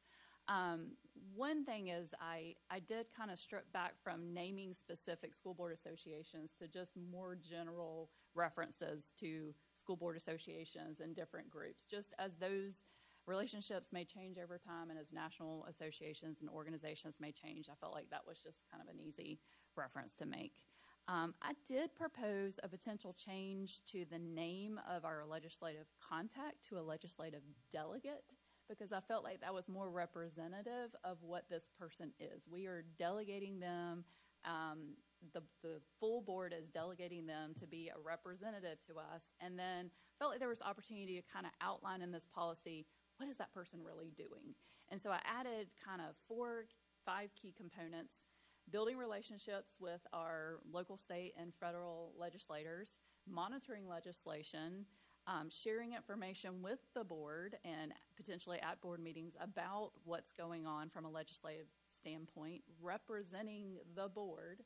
So this was one, spent a little time to add some extra words to make sure that folks were aware that this person's not representing their individual views. They're going to represent the entire board's views, the district's focus and priorities. And then they will help coordinate with other school boards and organizations. So just, again, just trying to kind of refine and flesh out what this person's doing and how they interact with our board and with other organizations. And definitely want to open it up for feedback, conversation, and, of course, additional edits as you have them. So, board, this is an introduction. So first reading will be in September, and then second reading in October. So if you have anything that you'd like to share tonight, you can. But in the meantime, pass those thoughts along. Only thing I will share, Ms. Sheila, is thank you for starting on this. I thought you did a great job with it. Obviously, we'll look over it and give you comments, but I thought this was a great launch into trying to do the revision. I agree. Thank you. To go along with that, I really appreciate this. I know that when I accepted that position, it was with no clear definition of exactly what the job entailed. So I think this is great. This is a great step forward, and I thank you. And I will go ahead and call out Ms. Flashnick. She is really good at providing feedback and input, and I think you have some really good thoughts. Didn't know if you wanted to share a couple of those tonight, but I certainly can briefly, maybe. Just briefly. 1, 2 are just sort of administrative in nature, for lack of a better way to say it. I don't know that you need a policy and an administrative rule. It's a board policy, so I think you could just take the language from the administrative rule, put it in the board policy, and delete BJ-R. Just thought. The big one for me is making sure that we as a board are providing a charge to the person, and I think the board needs to decide how they want to go about doing so. Maybe it's as simple as putting some general language in the policy that's sort of evergreen about these are the types of things that this person will do, how they will represent the board. For instance, I think one of the ones that I sent to Ms. Shealy was advocate for legislation and policy that advances the board's adopted goals and the district's strategic plan. Because I think trying to have, the current policy says that we'll have a legislative plan yearly. It's a pretty heavy lift. And we have a lot to do as a board just with the size of our district. So maybe a more general legislative policy. So those would be probably the 2 nuggets. Thank you very much. It's good feedback. All right, we will move on to 8.8, which is our Board of Trustees Community Engagement and Communication Plan. And so in your packet, you have just kind of some information from discussions that we've had. And so in 2024, we had 3 different community engagement sessions. And so kind of the first thing that's being proposed is to have more, to have 5 at least in our each attendance area. And then possibly, I think this might have actually been a suggestion that you made, is to have another one at a different time of day at kind of a central location. Focusing on key topics that we can then gather feedback from the community members and then use it in making decisions, making sure it aligns with our priorities and our goals and stuff like that. Including an open discussion time, because that would allow community members to share with us any thoughts or concerns that they may have that we could then either answer right then or look into. So with that said, what are your thoughts on these proposed ideas for the community engagement and communication, and do you think we should keep moving forward with this plan and get 5 or 6 dates on the calendar? Do you like the ideas of topics? So I'll kind of open it up for thoughts from you guys. I'll start. Okay. So I think from my perspective, I think it's important, since these are community conversations, I think it's important to make sure that we go to all 5 high school zones. I think it's important to kind of take the conversation to the respective communities, even though we're one district. I think it's important for people in Pelion to realize that we are willing to go to Pelion, set up in Pelion, hear from people in Pelion. Same thing for Gilbert, same thing for White Knoll, River Bluff, Lexington. The other thing I do like is I like having a structure to it so that we have a certain goal or a certain mission that we're going to accomplish. However, from the previous community conversations that we had, I thought we had some very, very productive conversations with some of the open-ended things that people asked us.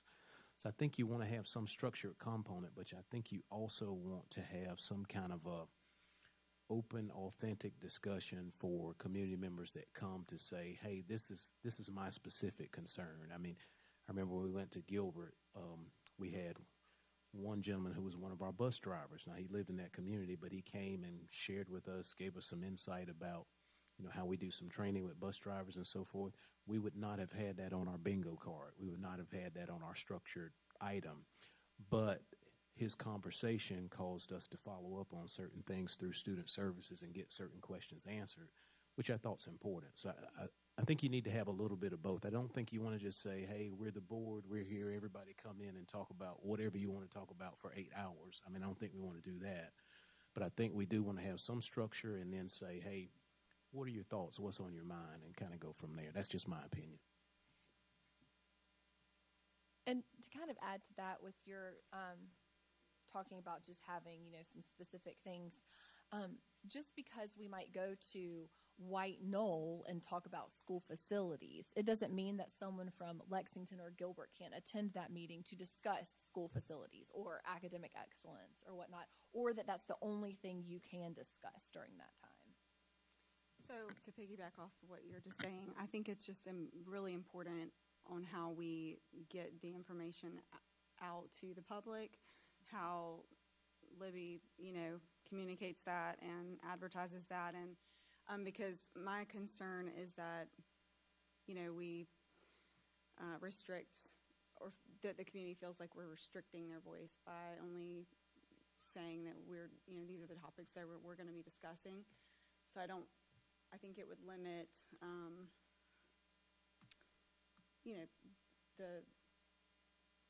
the show of people. I think that it would hinder that. So I know like town hall is not like the best. I do like community conversation, but I really want to I want people to know that we want to hear from them and genuinely come.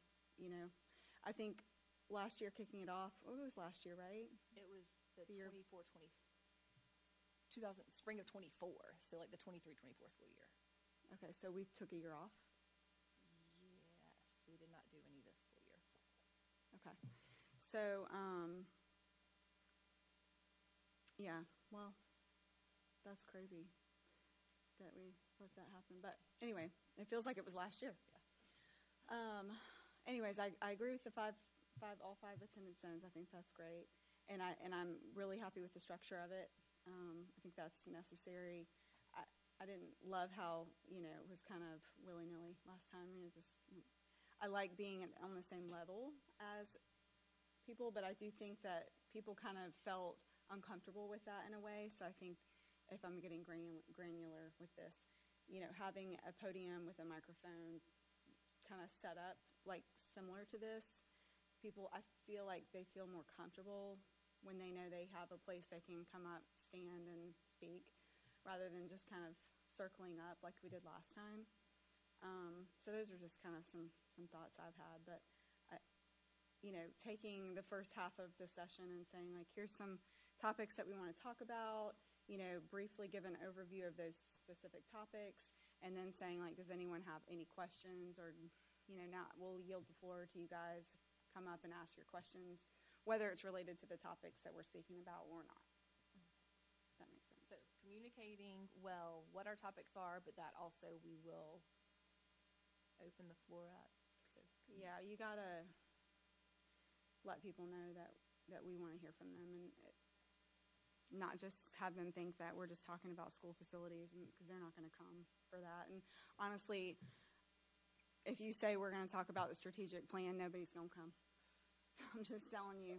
Because parents are busy and they're worried about, their kids' math score or their kids' soccer coach or whatever, that's what they're worried about. They're not thinking about the things that we do on, does that make sense? So I just don't want to scare people away. I want them to feel welcome, and but I do like the structure, so I'm good with that. Madam Chair. Yes. And if we don't know the answer to that, to this question, it's fine. But I think they need to be live streamed. I'm not sure legally if we probably have to now anyway. Mm-hmm. But I do think they need to be live streamed. There are people that physically can't get there. Maybe they don't want to come in person. Mm-hmm. I don't know how everybody feels about this. This is my background coming in live Q&A, but I do think it would be cool to be able to have somebody ask a question who's not physically there and be able to answer that question for them. Announce it. So live Q&A from people not in attendance. If they couldn't come. If they couldn't physically be there, is there a way for them? Maybe they have to submit the question in advance. Maybe they can ask the question live. Just thought. The other thing I really feel strongly about this, in order for something like this to be successful, I think we need somebody on our board to probably take a lead and run with it, because it is a board goal.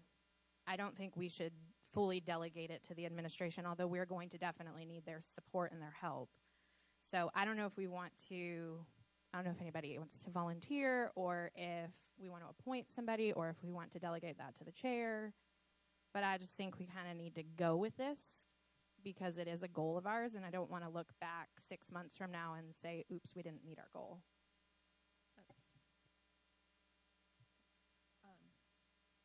I'm happy to keep moving forward with this and communicating with you guys and the district and getting something rolling.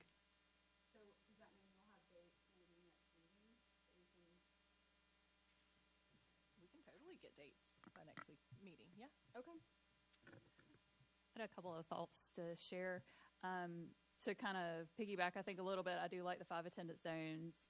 I do like a balance of having a structured topic, because there are some key things that we as a board and as a district are focused on, and we want our community's input on those things. And so this is a great forum to do that. I do like the idea of definitely at least before questions and maybe live questions, but I do like maybe opening up to more than maybe those who can attend.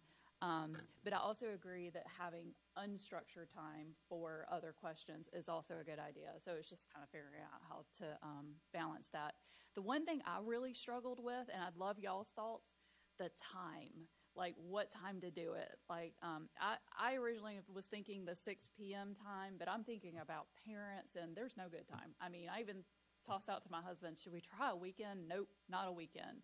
Do you do a morning time? People are scrambling to drop off and work. So there is probably no ideal time, but I would love y'all's thoughts on, is 6 kind of the best time? Maybe offering another time in some place may be good, maybe not.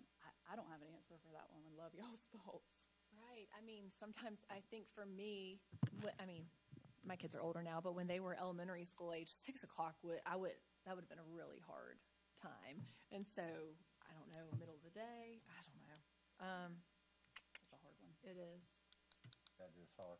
But, you know, what's convenient for one is not for another, so you set a time and as long as you give them enough they'll time. Have to you know, adjust that one day. Yeah, you just have to plan. I would say maybe 6:30. How long are we thinking we're going to keep this? An hour, maybe. 6:30, 7:30, or 6:30 to 8, something like that. 6:30, 7:30. Yeah.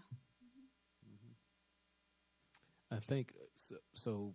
Just going from past experience, you never really know who's really intrigued or interested, but from what I recall from the community conversations we had, the largest attendance that we had was probably 18 people.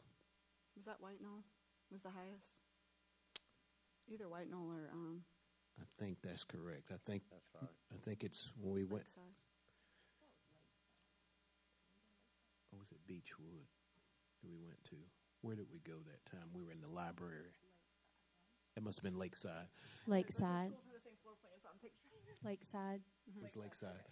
But like I said, I like what all of you said in terms of we want more people to come, but and I am a normal optimist. I'm being honest with you, so I'm being careful before I drop this statement. But I would not say to get your hopes up that you're going to all of a sudden have 55 to 70 people show up and everybody's totally engaged and ready to ask questions. Because even when we have a board meeting right in the central part of the district, after citizens' participation, we go down to crickets plus, that kind of thing. But I think it's important for us to promote it. I think it's important for us to put it out there. What we may want to do as we start to try and form our structure, and by all means, I do not want to burden our staff and burden our superintendent, but maybe we create something where people could submit some of their issues or topics ahead of time that they'd like us to include in our structure. Maybe they could do that ahead of time at their convenience versus trying to even get on a live Q&A and that type thing. That was just a thought that I had to. Like a poll, like. Well, almost like poll. Just something that prompts deeper involvement from the community. And Mr. Cowan, I think you made great points there. So did you, Mr. Rice. And I think that perhaps we should let the community lead the meetings, not the other way around. I think that kind of springboards off of what Ms. McCowan was saying. If it's about strategic plan, nobody's coming. It's tedious and boring. Not to say that they shouldn't, but I'm just realistic. Yeah. Right. Being realistic.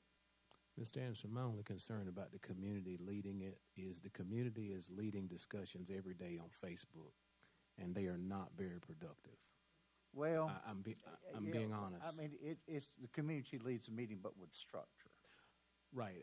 I'm just saying, so I'll give you an example. Say, for instance, if you had, I'm not saying we would do this, but say, for instance, you had someone from one of the local news stations like NBC or ABC affiliate or something, and they came in and led it. I think they could lead it and keep everybody involved. But if we just turn it over to the community, I think it'll turn into a gripe session right away. No.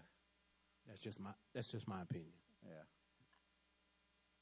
I think having open time for community, but our board goal is community engagement and communication, and so I think us leading the charge for getting the community engagement and communication. Exactly. But just making that's sure what that he's saying that same thing. Yeah. And I think part of that communication too. I mean, we may have a topic that sounds as bland as strategic plan, but we can add to that blandness some thoughts and questions to be thinking through that might be a little more tantalizing to bring people and share thoughts. We've got some exciting stuff in our strategic plan. It sounds so rude because we do a lot. I mean, well, our district staff does so much work with the strategic plan. So by in no means am I saying that it's not a fun topic to talk about, because we love the strategic plan, but most people would be like, what's that? Oh, Fortunately. it's true. So. Or perhaps, perhaps our principals could give us some information that they think are hot topics in their attendance areas. All right, well, I think maybe we'll work on this over the month, and then we'll come back in September with a little bit more defined goals and dates and things like that. Great. All right. We are moving on. Dr. Price, going to turn it over to you for your superintendent's report. Good evening, Madam Chair and ladies and gentlemen of the board. Tonight, it gives me great pleasure to give to you our first superintendent's update of the year as soon as the presentation is up on the screen. There we go. So I'd love to start out with a little back-to-school update, and just like we kicked off the board meeting tonight, there was a lot of energy throughout Lexington 1. Had the opportunity to go and visit every school throughout the first week, and time and time and time again, what we heard, I and members of the SLT, we did this throughout the week, was how great and smooth of a start we had. So lots of smiling faces, lots of positive energy, not to mean that we didn't have a few hiccups along the way, but nothing out of the ordinary. You may recall that last year on day 2, we had to close school because of a little hurricane passing through the Midlands. So it was a much smoother start. We had a lot of rain, but it cooled things off. So it was a nice transition back to a new school year. So a few numbers to share with you. Student enrollment as of day 8 was 26,682 students. On the 135th day last year, which is what our funding is based on, we were at 26,000, our state level funding, 26,227. So since then, we have some day 10 numbers. And so our student data specialists have been going through and identifying students who have not attended school at all in the first 10, and they've probably withdrawn or enrolled in a different school or in a different school district. And so that number for day 10 was 26,460. So a little bit down from day 8 as we've been cleaning up, but still over the 135th day from last year. So we're looking at about a 231 student climb as of day 10. So we're growing. Not by leaps and bounds, but we're growing. As you heard earlier tonight, Mrs. Price shared that all teaching positions were covered now except for one that we're working to fill, and we think we've got a plan for that one. So every position in our classrooms throughout the district either have a Lexington 1 certified teacher, a contracted services certified teacher, or a long-term sub who's most likely a certified teacher who is there for a designated period of time or for the year. So thanks to our HR department, thanks to our principals and administrators who've been working really hard throughout the spring and the summer to staff those positions, and a special thank you to the board. You may recall that last year during our budget process, we asked some kind of non-traditional things of you to say, hey, we would like to do some things early, not waiting until the budget was approved in June. If we waited until then to fill some of the positions that we were advertising, then our available applicant pool would have been a lot shallower. But because you gave us the support to do that, we feel like we got great people in our schools. And if you haven't had a chance to visit them yet, I encourage you to do so, and you will get to see and feel some of the positive vibes that we've all been feeling so far this year. So overall, that's 2,296 certified employees, coupled with 1,885 other positions. These are your secretary positions, your custodians, your food service staff, your transportation folks, and all those who were not certified teachers or administrators and other educators, for a grand total of 4,181 employees in Lexington 1. Our buses are moving a lot. We have 171 routes and over 13,000 riders on our buses per day. So if you do the quick math on that, roughly 50% of the students in our school district ride a bus. So we're transporting a lot. We could probably calculate how many miles per day we roll our buses. We have 17 bus driver vacancies. 7 are in the pipeline right now getting trained. So that takes a few weeks for that process to be completed. So we still have some vacancies in our bus driver ranks. So if you know of anyone out in Lexington 1 who would be interested in driving a bus, we've got an opportunity for you. Come see us. So does that mean that 17 drivers currently are doing double routes? Yes. Mr. McCormick or Mr. Cooper could probably talk about that, but sometimes when we have a missing driver, either we have a sub-driver driving that route that's not a permanent driver, or we're looking to double up. So sometimes that may mean some delays in getting students from home to school or from school to home in the afternoons. But are any students late to school because of it? It probably happens from time to time, but we try to put plans in place to get them rolling when we know. Sometimes an absence is unknown. When we know about absences, we can plan for them, but when with an unexpected absence or traffic, it may result in folks getting to school a little late. So, Yes, Mr. Cooper, you want to add to that? Well, I would just say, yes, ma'am. We have plans in the morning to get everyone to school on time, as Dr. Price said.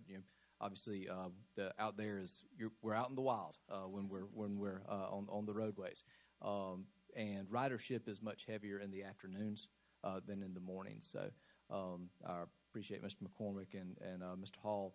Have done a great job. And just for some perspective, we've been in the low 20s in vacancies in previous years. So, making good progress. And actually, as of today, we have an 8th driver who is in training. So, working our way there. Thank you, Mr. Cooper.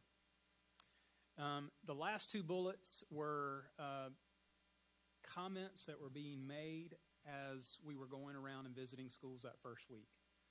Unsolicited, the 2 comments that we heard over and over and over again. Number 1 was how successful the staggered start was for our kindergarten students. Getting them to be able to come in and learn their routines with little chunks of time, and also giving our teachers a chance to do some assessments without having to worry about a classroom full of students was really, really helpful. And then our schools that had the additional administrative support that you all approved in the budget last year, again, unsolicited, talked about how helpful those folks have been in the schools where they were added. It helped them to prepare for day 1 with teachers, also to prepare for day 1 with students. They felt like they had been able to get off to such a smooth start because of the additional support personnel that were there. So they were very, very appreciative. So thank you on behalf of the principals who were able to enjoy those positions.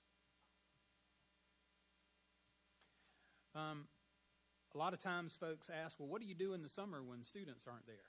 Well, we do a lot. There's always wrapping up evaluations. We're interviewing and hiring like crazy, and HR and principals are constantly doing that. But then there's also a lot of training and in-service. What you see here on the screen is just a snapshot of the types of training and in-service sessions that are going on. And then once that training and in-service is complete, then the school teams have to go plan and prep for how they're going to apply these things to launch successfully. So there is a lot going on in the summer. So this is just one quick snapshot of the trainings and in-services that we were providing this summer. The next portion I wanted to talk about was key performance indicators. And last year they were referred to during the budget process as KPIs. And so we assembled a committee to take a look at the KPIs for the new initiatives that were approved in our budget.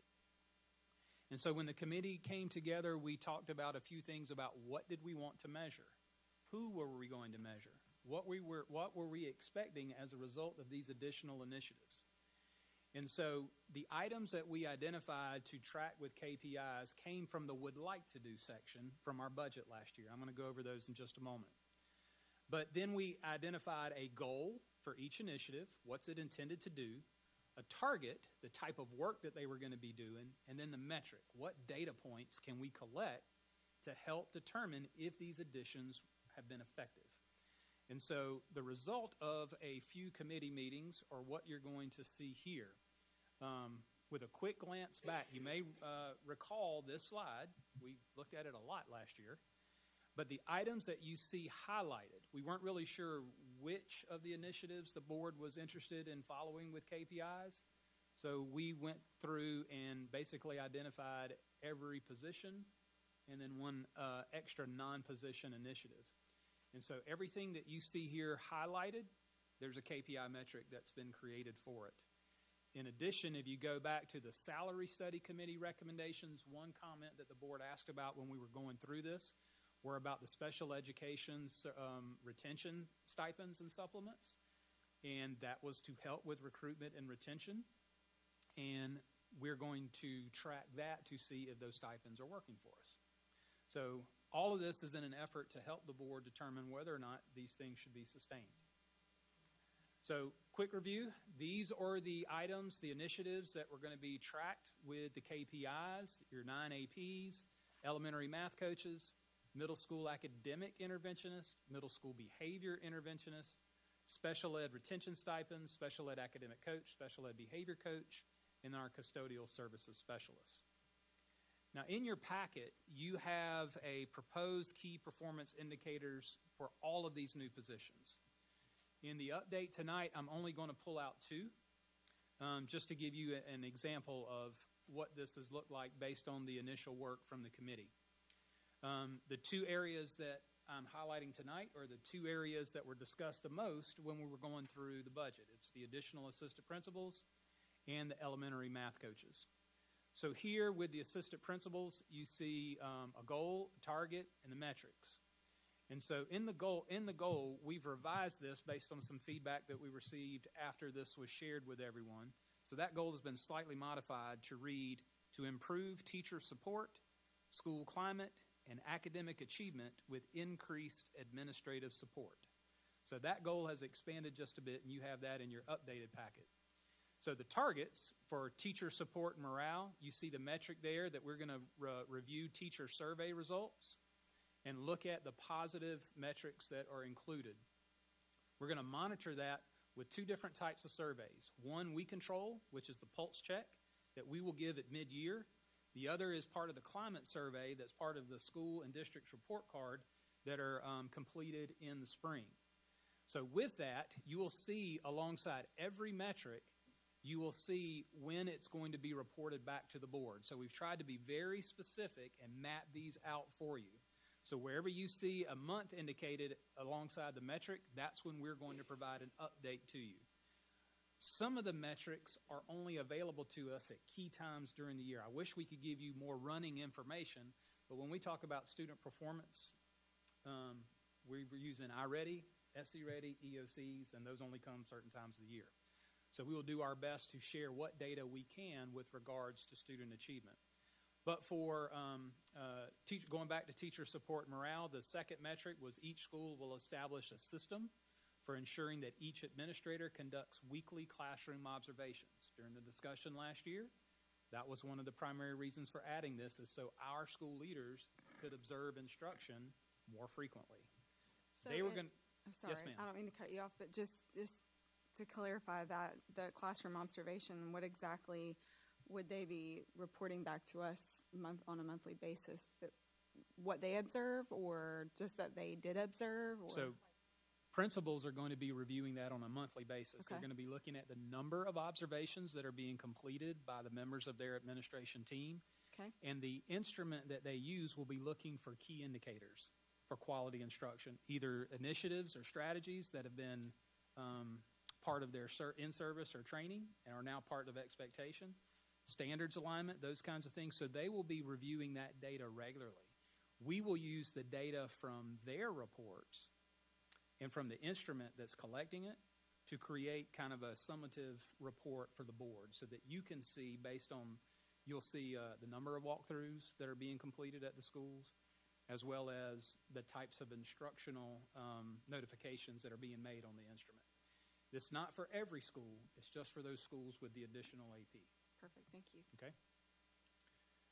Moving on to school climate and discipline.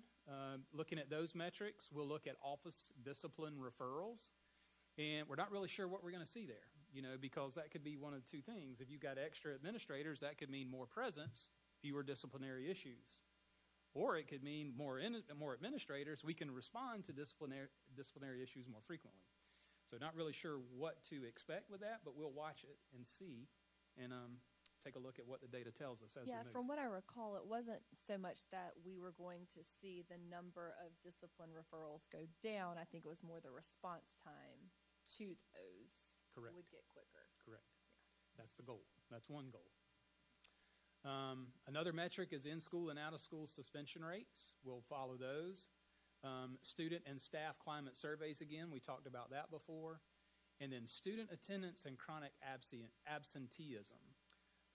One of the things that could be monitored here is the number of students who are moved onto an attendance intervention plan. Having more administrators able to keep a closer eye on that may result in earlier intervention and more success with attendance and the reduction in chronic absenteeism. And then finally, the academic achievement, looking at the number of work plan goals achieved at these schools. And work plan goals are specific goals that these principals work on at their site. And with middle school, they're doing a lot of focus on iReady scores and student growth, typical growth, stretch growth throughout the year. And then in high schools, you're following EOC results and graduation rates, and making sure that their initiatives and strategies that they're putting forth are having a positive impact. Okay? Moving on to the elementary math coaches, similar format. You've got a goal to increase math achievement in elementary schools and support teachers with high-quality instructional math strategies. Then you got your targets. One is on math professional learning, one is on math achievement and growth, and one is on the implementation of math strategies. Within each of those targets, you'll see specific metrics that will align back to those targets. Okay? Alongside each one of those, you'll see the months that we plan to give an update to the board on the results of that initiative. For the sake of time, I'm not going to go through everything with this one the way I did the first one, but it's a similar format.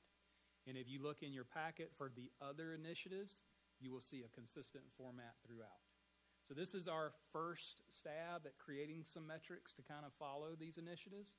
We'll watch it as we move along, and we'll certainly be open to feedback as we move forward. Mm-hmm. Dr. Price, I just want to say thank you for hearing us in our ask regarding these items. And I think y'all did an excellent job of outlining the goals and the targets, process as well as outcome measures. Definitely looking forward to what the data shares with us. And this is going to be a great exercise. I think more and more we have this interest in what's the ROI for the money we're spending, what's the ROI for the positions we're putting in place. So this is just an excellent step in that direction. Thank you. And I want to give credit to the committee, because each of these initiative areas had a representative on the committee to make sure that we were hitting the right nail on the head. So hopefully we'll have some good products for you. Dr. Price, just one other thing I'd like to add is I like the data that you have here. I know we talked about KPIs, but at the same time, when we're starting to look at data, there's stories behind the data. Yes, sir. So when you all, I don't expect you to do this quite often, but when you come to the board to hit some of these monthly dates, it might be good to hear maybe from a teacher who says, I was teaching last year without a math coach. This year I have a math coach, and here's the differences I'm seeing with my students, and maybe give us some frontline feedback on the impact that they see. Because,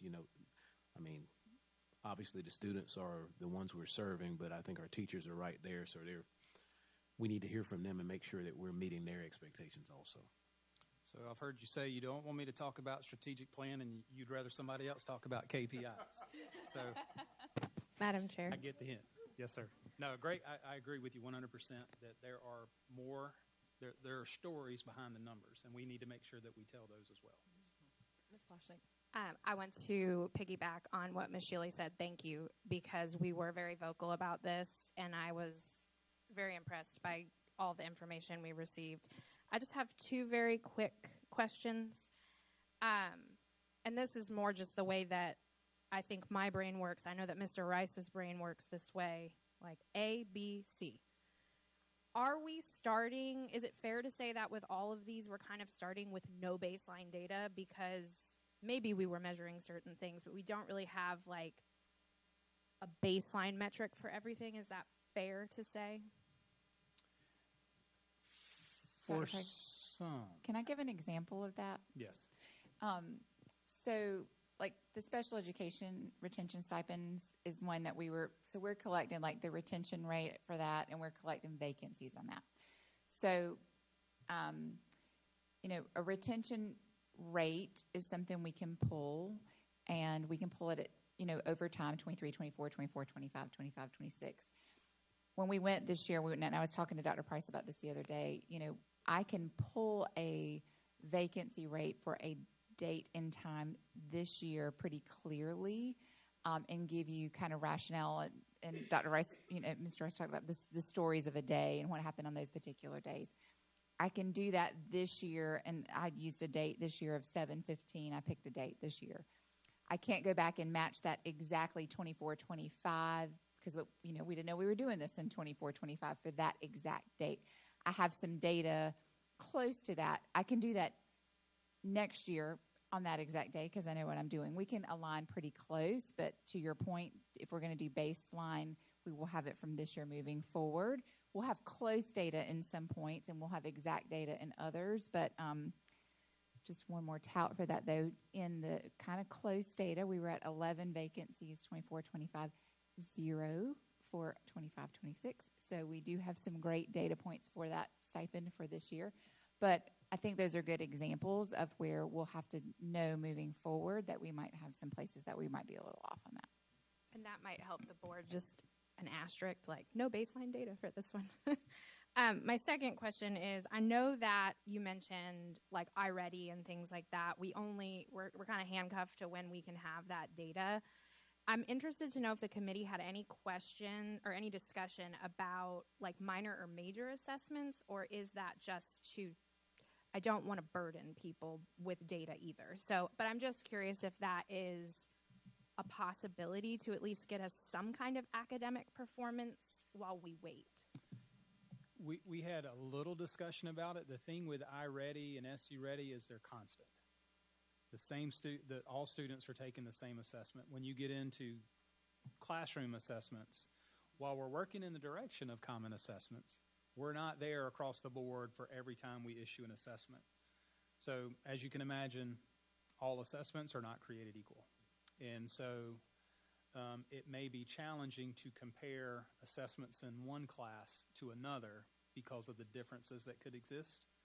But with iReady and SC Ready, it's constant. So that's the challenge. That makes sense. Yes, ma'am. Also, a plug for the new math curriculum. As a first grade mom, I was very worried about math because that was not my strong suit. My son is loving math, and he's already telling me stories about his math coach that comes in. So I know that is just music to y'all's ears, but I was so excited to hear about how happy he is about math. So I think it was a great decision on math. As a former math teacher, that makes my heart smile. Okay, the next part of our update, I'm going to turn over to Ms. Gaskins. We have some e-learning updates. Yes, everyone's favorite topic, e-learning. But we've made some adjustments to our e-learning plan based off of feedback that we've gotten from our stakeholders, and also some new guidelines that have been tweaked a bit from our State Department. So I'll turn it over to Ms. Gaskins. Thank you. And while we will always prioritize safety, I would love nothing more than for this plan to live on the page and not have to be implemented this year. So just a quick reminder that we did develop a makeup plan that was shared with our academic calendar for 25-26 that prioritizes both in-person learning when possible, but also continuity of learning when we have to be out for multiple days. So like Dr. Price said, we got a great deal of feedback. We had almost 1,000 people respond to the survey. We also got feedback throughout the spring from our advisory groups, from the Academic Calendar Committee. And so this is just a very high-level summary of the feedback we received. We did have more parents than educators complete the survey. I do want to share that. But some things consistent across all three levels and some specific. You'll notice that one of the major themes across all is that mandatory synchronous learning is not something that is preferred. In elementary, folks really wanted simple, review-focused assignments, and for our youngest learners, paper over screens. Minimizing need for parent help. So when parents are trying to work from home or our teachers are trying to teach and help their own learners, the more we can minimize students needing parent help, the better. Flexible schedules so that if you do have all those things going on in the house at the same time, there's some flexibility with when students are doing that learning. And making sure teachers are accessible, but not always feeling like that has to be live. For middle school, again, more structure, but also some flexibility there, more independent than elementary, teacher support available, and really clear, organized communication so students can work as independently as possible.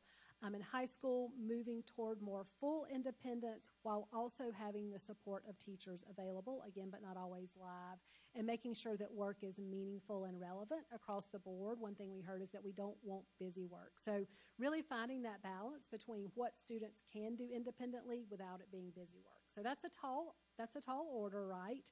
But we're going to do our best with that. As Dr. Price mentioned, in addition to that, the state-level handbook for e-learning has been revised.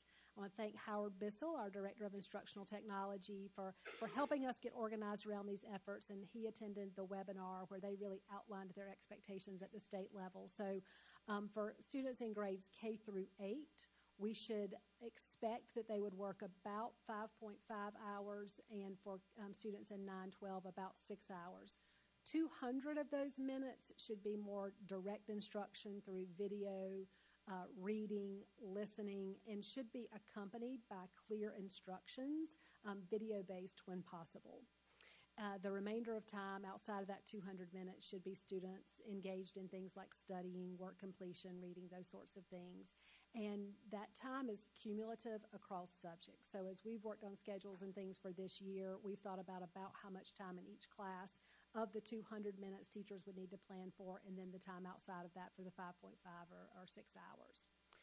So hearing from our stakeholders and then the state expectations and trying to marry those two things, because in some ways they were somewhat juxtaposed, here's some new things with our plan.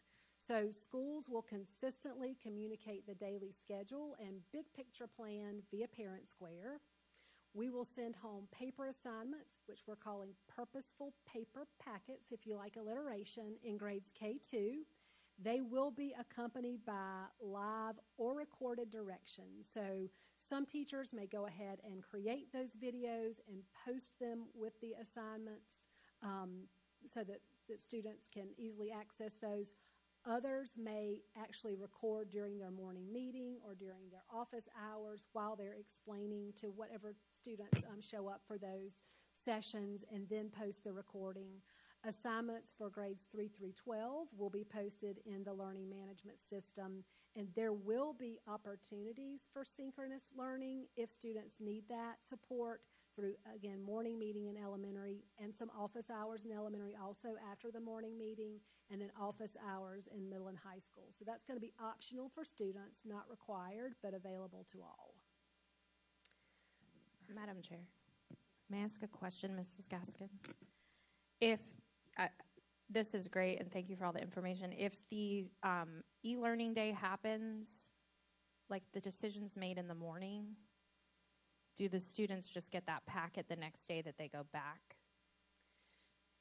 So we're going to try to be really proactive when there is news that sometimes we can plan for it ahead of time. And so when we know there's a chance of winter weather or chance of a hurricane, we're going to try to be a lot more proactive this year so that we could generate those things quickly. There might be instances where we have to do what you described.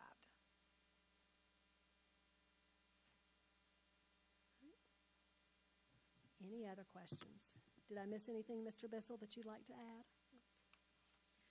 All right, so moving on to the curriculum management plan. This plan establishes systemic procedures for the design, delivery, implementation, and evaluation of curriculum.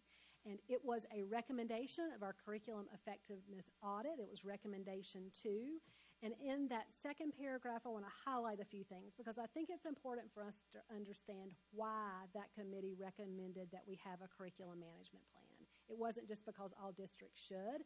It was because of specific things they observed in Lexington 1 when they were in classrooms, when they looked at student artifacts from school to school, teacher lesson plans, the curriculum documents we had available, just a lot of inconsistency in terms of what was available to teachers across content areas and what students were experiencing based on the teacher they had, or the school where they learned. And so really creating that guaranteed viable curriculum that's high quality across the system. So with that why in mind, the big picture kind of vision for the curriculum management plan is that we are creating conditions for students to develop the graduate profile competencies and the supports teachers need to implement the instructional framework. That third element there, we were given very specific criteria by Curriculum Management Solutions following the audit that we should use to establish our curriculum management plan. They also provided us with exemplars from around the nation that we used to draft our plan. So we've shared this with the board a couple of times, but this is like the 3 years from now kind of vision of a product of this. And so eventually parents will have access to an overview of what's available at each grade level in each content area so they know what to expect of their students. But we need a process to first create this product. And so just down the road, this will be what the board can expect to be available to our families. So the curriculum management plan itself is like an internal document that helps us create then this external product. So the Lexington One Way is, we have 3 components to what we call our technical core. You've heard a lot about our graduate profile and our instructional framework. This is our Lexington One Way internal site that's available to our teachers. We've just added the third element, which is the Learn, Grow, Excel playbook. And it includes the 4 plans we developed last year, the curriculum management plan, assessment plan, instructional technology plan, and did I say professional learning already? Forget which ones I said. So those 4 plans, which are all aligned, that took a good bit of time this spring. So those have been developed, and we will initiate their implementation this year and make revisions as needed.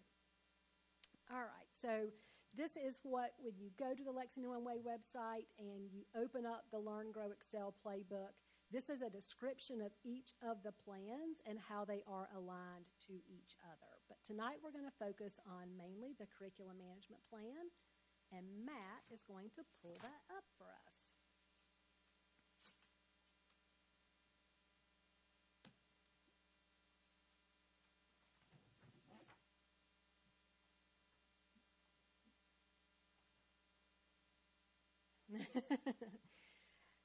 Okay, so the beginning section establishes the purpose, rationale for the plan, and includes definitions of terms used throughout the plan to ensure common understanding. Next, the plan establishes roles and responsibilities of stakeholders throughout the district, including the school board, superintendent, district instructional leaders, school administrators, teachers, teaching assistants, and also students and families. All right, so that's just a quick shot of where the roles and responsibilities are. Next, page 12, the principles and components of curriculum are established with an overview of how high-quality curriculum includes a tight alignment between the written curriculum, taught curriculum, and assessed curriculum. This section includes an overview of tightly held expectations that we are expecting across the system and what will be provided to teachers, as well as the loosely held expectations, which is where teachers can make some decisions and differentiate in their classrooms.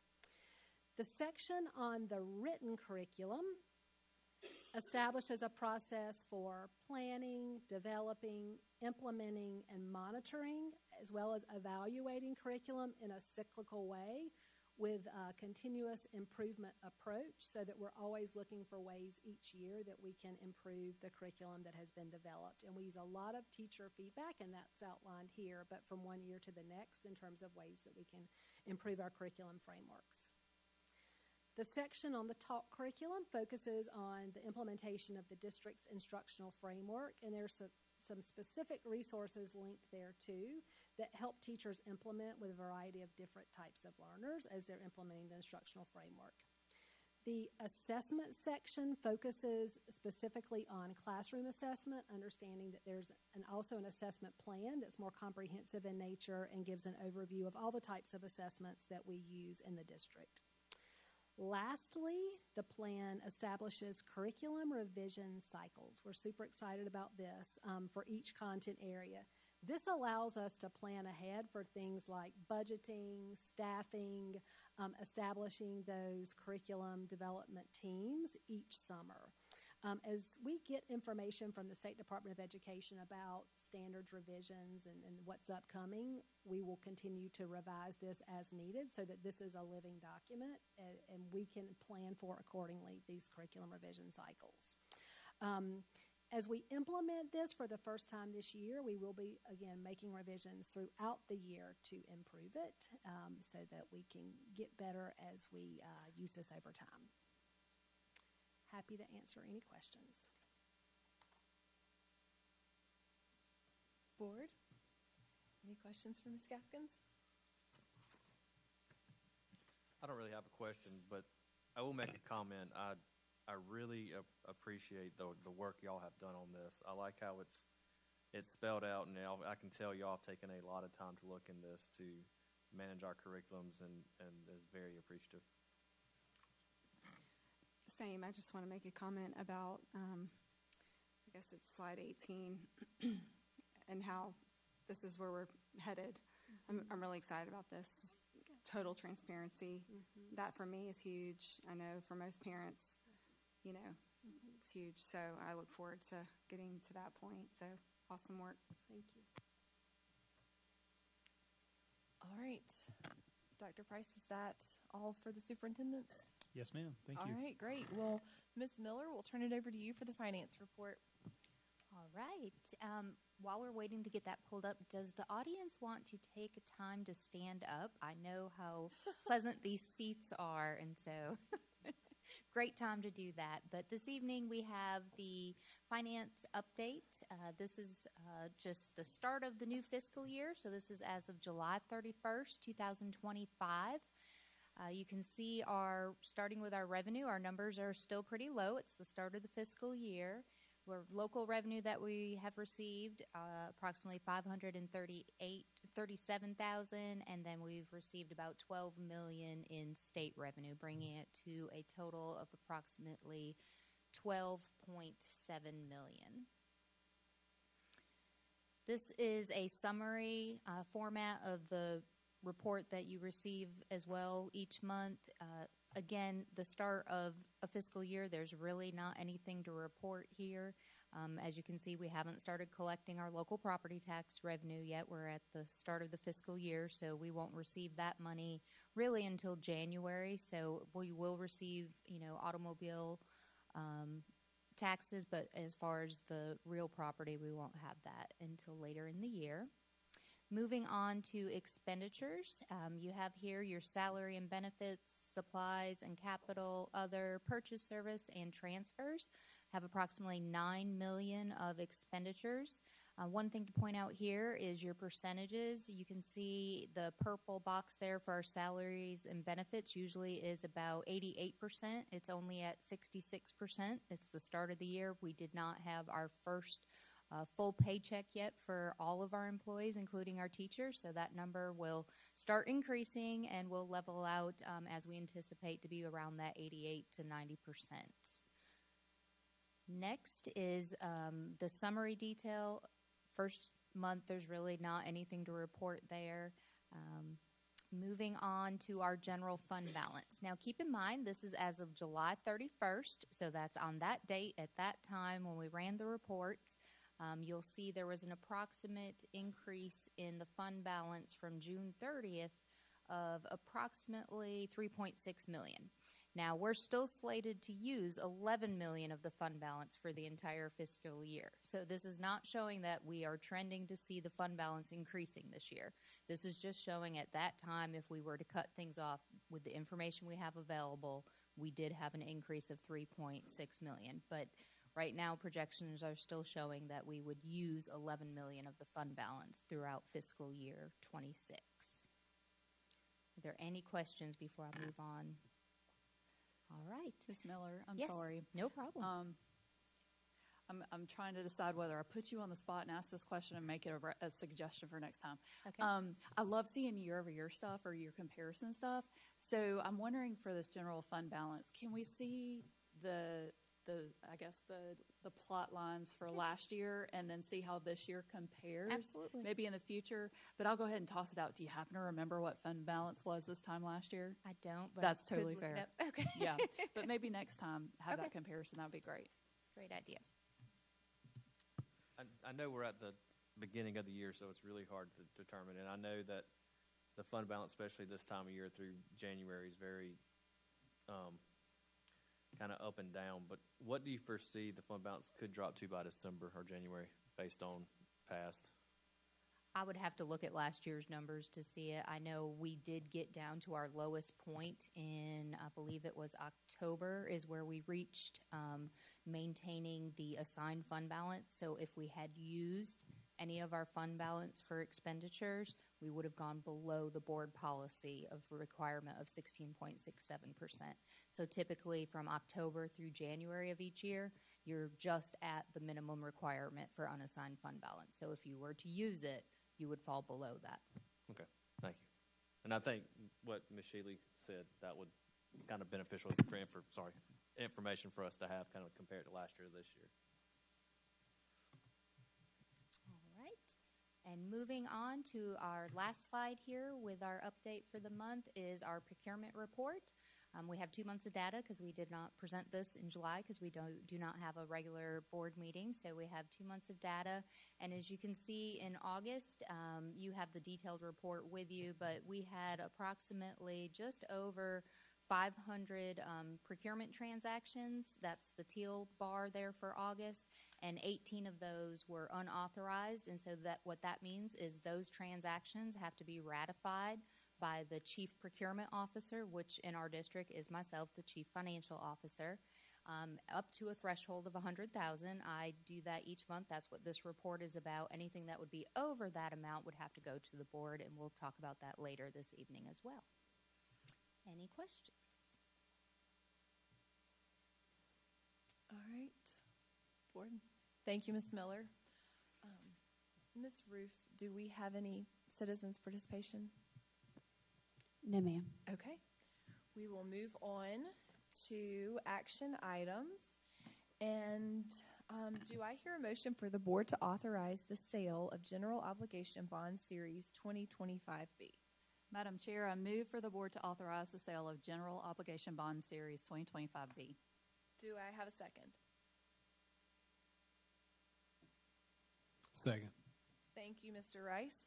All right, I'll turn this over to Ms. Miller for discussion. Madam Chair, can I jump in really quick? Yes, ma'am. I have a concern about the motion. It doesn't have a dollar amount in it. So is there an amount we are looking to approve, or are we simply just approving? There is a dollar amount. If you look at the attachment, is up to not to exceed $37 million. So you're saying we should restate I think the motion needs to include a dollar amount. Okay. Madam Chair, I want to amend my motion. I'd like to motion for the board to authorize the sale of General Obligation Bond Series 2025B in the amounts up to not to exceed, what was that dollar amount again? 37. Thank you, $37 million. Thank you, Ms. Shealy. Do I have a second? Second. Thank you, Mr. Rice. Thank you, Ms. Lashnick. Ms. Miller, I'll turn it over to you for discussion. Yes, ma'am. Before I go into any of the details, I wanted to let the board know that we have both our financial advisor, Mr. Mike Gallagher, here with with Compass Municipal Advisors. And then we also have Mr. Theodore DeBose, who is with Hainsworth, Sinclair, and Boyd Law Firm. This is the resolution to issue the debt. This just gives us permission to move forward with the financial advisor and bond attorney. This is your routine debt issuance that occurs each year. This is what we call our 8% capital money. So what this debt issuance does is it pays our installment purchase payments and then also provides new capital project money to fund the needs that the district has for capital improvements. All right. Board, do you have any questions for Ms. Miller or any of her guests? Flashlight. Madam Chair, when we approved the general fund budget, we rolled the mills back because 2026 is an assessment year. Are we? Is this 37 million inclusive of a rollback in the bond series mills? No, there is not a requirement to roll back your debt millage. The requirement is for the operating millage. Can we? That would be a board decision on the millage. What's your thought process there? This bond is 44% over last year's. So I ran on supporting small businesses. That's a 44% tax increase for every person who pays a tax bill with the current 90 mills. Is that inclusive of not just business owners, but just all of us too that maybe don't? I'm not an expert, but as far as I understand it, every tax bill in the district receives some levy. It's all equal to 90 mills. Your amount obviously is different. Like I have a 10.5% tax bill for a business. Maybe yours is 4% or 6%. Okay. So you're saying on my tax bill, like for my cars or for the portion that I pay towards bonds on my tax bill on my house, 4%, right? That would go up. Yes, it would involve homeowners and businesses because it is debt millage. You do need to keep in mind that with the needs that the district has for capital improvements, if you were to change that millage amount, we would not be able to fund those improvements.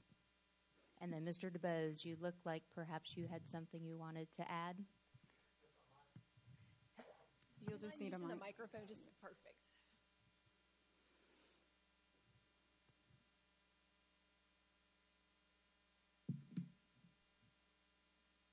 Thank you, Madam Chair, Dr. Price, and members of the board. Theo DeBose from Hainsworth, Sinclair, Boyd. Just a few things.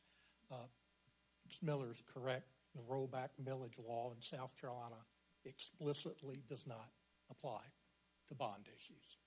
Doesn't. And the reason is because bonds of any local government have a pledge behind them, which is referred to as full faith, credit, and taxing power, which means that your local government's acting through the county auditor in this case is authorized to put on whatever millage is required in each year. You don't have an option of not putting on sufficient millage to pay your debt. And I don't think that's your intent here. But without being flip, it is what it is. There's a debt service requirement each year. It's accumulation of not only whatever the debt service on this bond would be, but on the 10 or so other bond issues this district has outstanding. And that's a number. And then there's a mathematical calculation based on the projected value of a mill of about how many mills is required. That's why there's no rollback limit on bonded indebtedness. I just wanted to put that out there. It's not any local government circumventing and everything. It's the nature of this debt why there is no limit. Because you've agreed, every local government agrees to pay what is required. So the way you control that is by how much debt you issue, not but by to limiting clarify, the millage. we don't have to.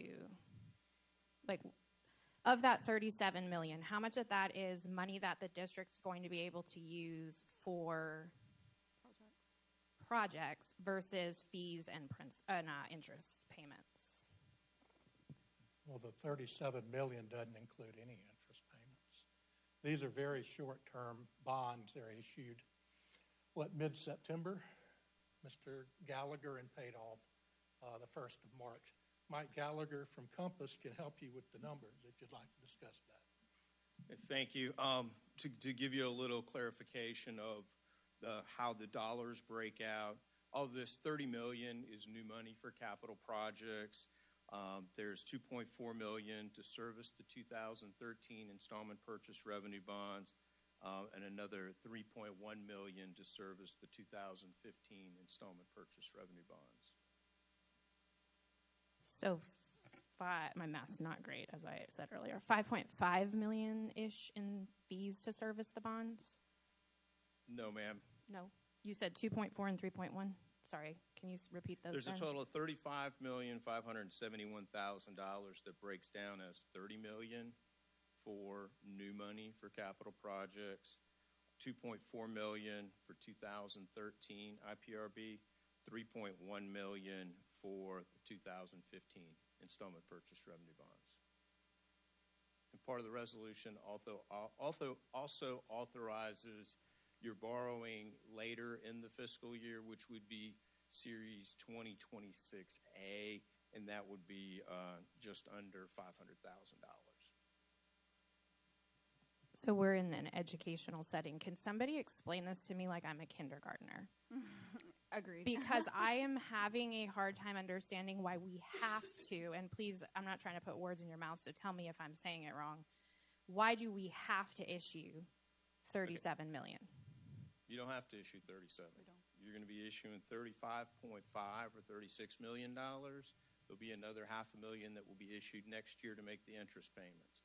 The 2 installment purchase revenue bonds, many, many years ago, the district entered into these installment purchase revenue bond agreements with the Lexington One Facilities Corporation. So each year you need to issue general obligation bonds to purchase an undivided interest in those facilities each year, and then it's conveyed to the district. Those will go on until 2031, 2032 timeframe. Ms. Flashnick, let me see if I'm wondering if your question is more. My understanding is that we issue these bonds to pay for, like he said, capital improvements and updates, and this is our vehicle for doing so. And it sounds like you have some, or you want to be cautious with how we're spending these monies.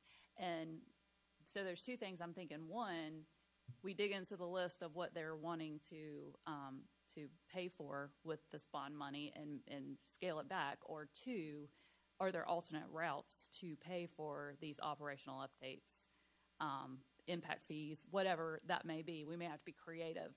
But my understanding is currently this is the vehicle to pay for these updates.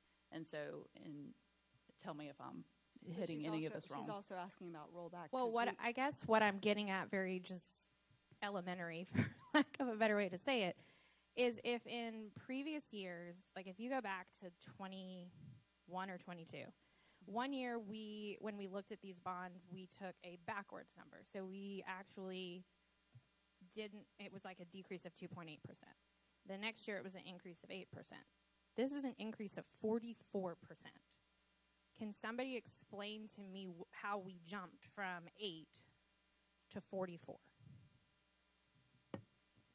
I think the calculation, if I'm understanding where you're getting the difference, is going from where we issued $19 million last year to issuing $35 million this year. That's the calculation.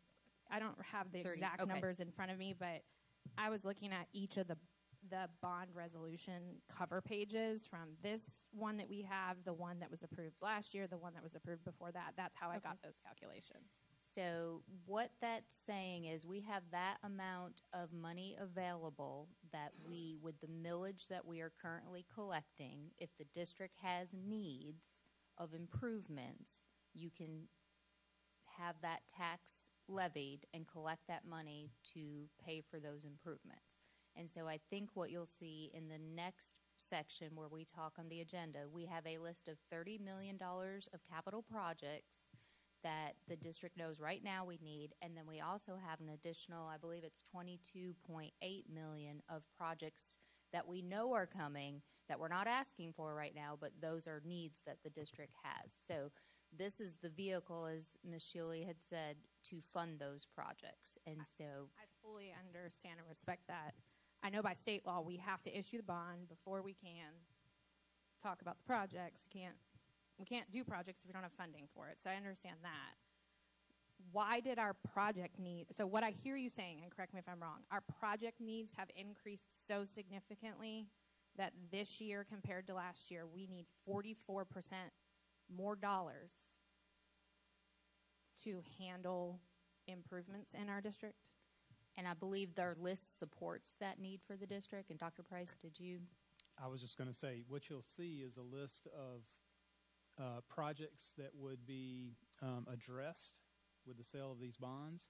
But in addition to that, there are other identified needs that we can't get to. And so I believe, correct me if I'm wrong, Mr. Cooper, that last year's 8% list also included some would like to do items that we couldn't get to. But now with the amount of funds that we are collecting, we have more available to us without increasing the millage to business owners or taxpayers. That level hasn't changed. The money that the district is now the county is now collecting, that the district is able to issue a bond sale for, that available amount is higher because the increase amount that the county is now collecting. So as a result, we have a list of projects that we can tackle now we've got more that we can add to the list because the funds available have increased. Did I capture that correctly? You did great with that. That's exactly it. And those funds have increased because the assessed value of property has gone out, but the millage rate is not increasing. And I hear you. The reality for a taxpayer is they will pay more money on their taxes in 2026 at an equivalent mill. So at 90 mills, I will end up paying more in dollar amount because the mills are worth more money, because the value of the properties went up. So in the general fund, we rolled it back to account for that. I think that, and I don't want to belabor the point, I'll just leave it here. I can't support a 44% tax increase on our community. I just can't. I just would like for someone to explain to me how me as a citizen on my tax bill, when it comes, what that looks like. Because if I'm paying, last year I paid, that school line item says $750. Is it going to go up 44%? Because it's going to stay the same. It's the same millage rate. Now, if your property was reassessed, so if you're real estate, then everyone's was. Everybody's home or property they have, real property, was reassessed. Right. If you had been living there, it's capped at 15%. So the worst you would get could be a 15% if your total assessed value increased by 15%. You also have the sales tax, which there's a credit in Lexington County that comes back off of the taxpayer's bills too. So it's not a 44% increase.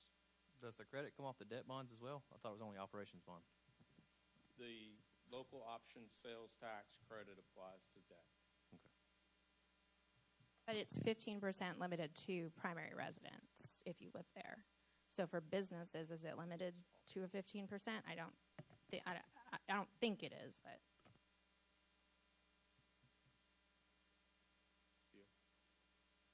I don't know. I believe it's 15% on all property because you get assessable transfer of interest. Everything was locked in with Act 388 back in 2006.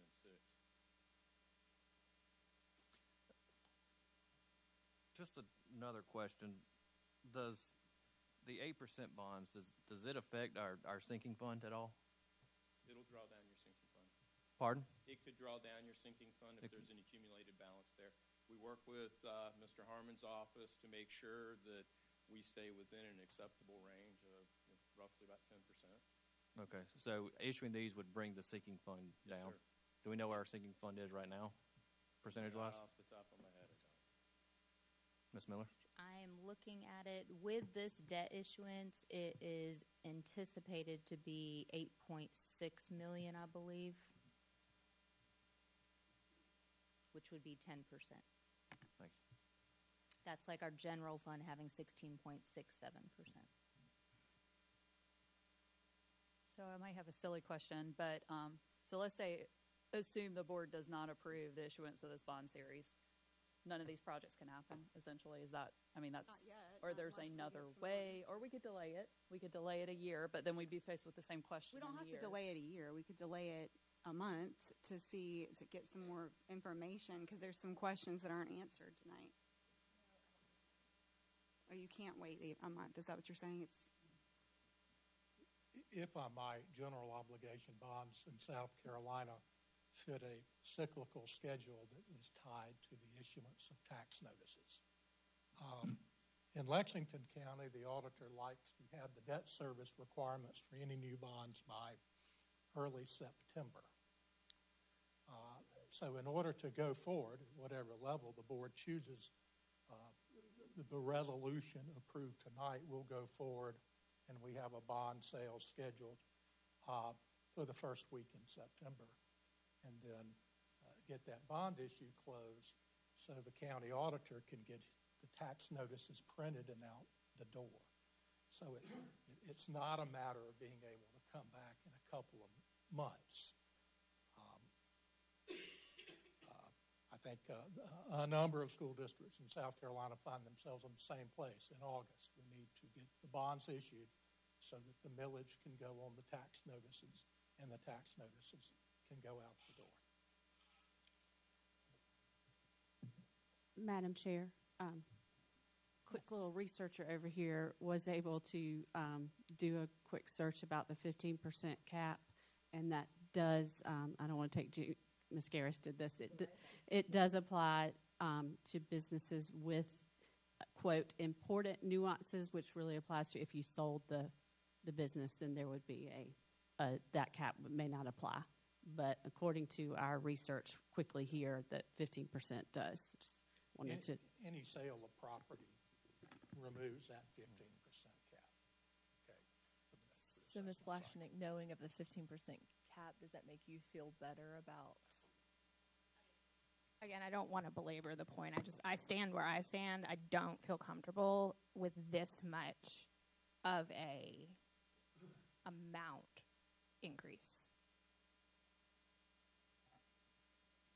Madam Chair, I move we call for a vote. Okay, we have a motion on the table to authorize the sale of General Obligation Bond Series 2025B up to $37 million. All those in favor, please say aye. Aye. Aye. Any opposed? No. Aye. Okay, we have a 4-3 vote in favor. All right, moving on, do I hear a motion to approve the 8% bond budget and project list as presented by administration? Madam Chair, I move to approve the 8% bond budget and project list as presented by administration. These projects will be funded with the General Obligation Bond Series 2025B that we just discussed. Thank you, Ms. Shealy. Do I have a second? Thank you, Mr. Anderson. I will turn this back over to you, Ms. Miller. Yes. The board has a proposed capital project list that we are bringing forward for your approval. Before I get into the details, though, I wanted to discuss the process we use here at the district. This takes a lot of teamwork. There's a lot of collaboration that occurs. There's a lot of individual department meetings followed by leadership meetings. And we actually sit at a table, and I thank my colleagues around me. We prioritize, and we go through the list and debate which is more important, what the need is for the district, and then we bring this list forward to the board. So the summary of your 2025B bond issuance, I have just some boxes here with the main categories by department. There is a balance of $1.5 million of safety needs. There is information technology needs of $9.8 million. There is instructional service needs of approximately $1 million. Our operational needs are $17.3 million, followed by transportation of $300,000, and lastly, athletics of $100,000. So what we do as a team is really look across the district and try to make sure we're addressing needs fairly and in priority. And you have the detailed list in front of you if you have any questions. As I mentioned earlier, these amounts add up to the $30 million of the must-do items on that list, and then below that there is another list of upcoming projects that we already know we need to address. This is not all-inclusive. This was just something that we put together to show that there's still needs. The $30 million does not just cover and we've completed all our deferred maintenance and capital improvements. So we have approximately $22.8 million in that list that you see on the second page of your detailed report.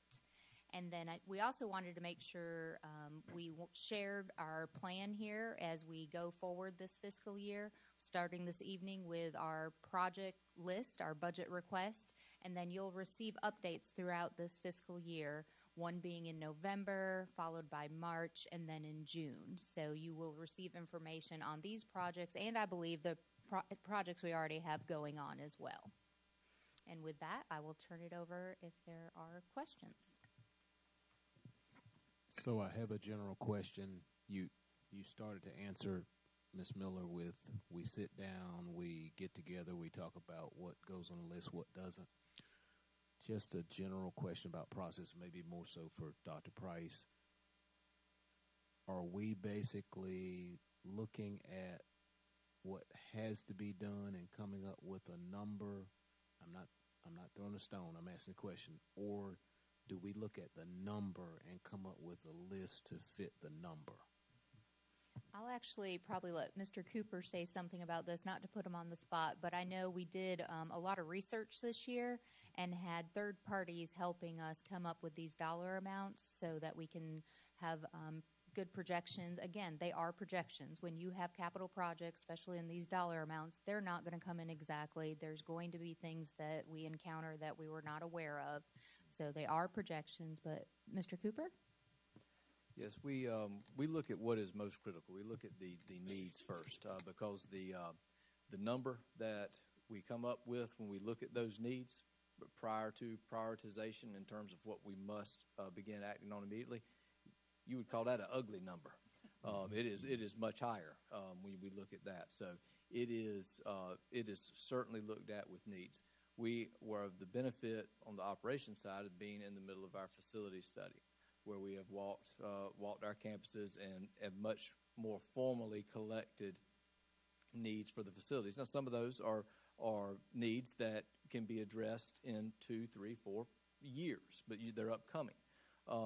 Some of them are must-dos and now, and so that is where we develop that list from. So we start with the needs and then try to fit to the number.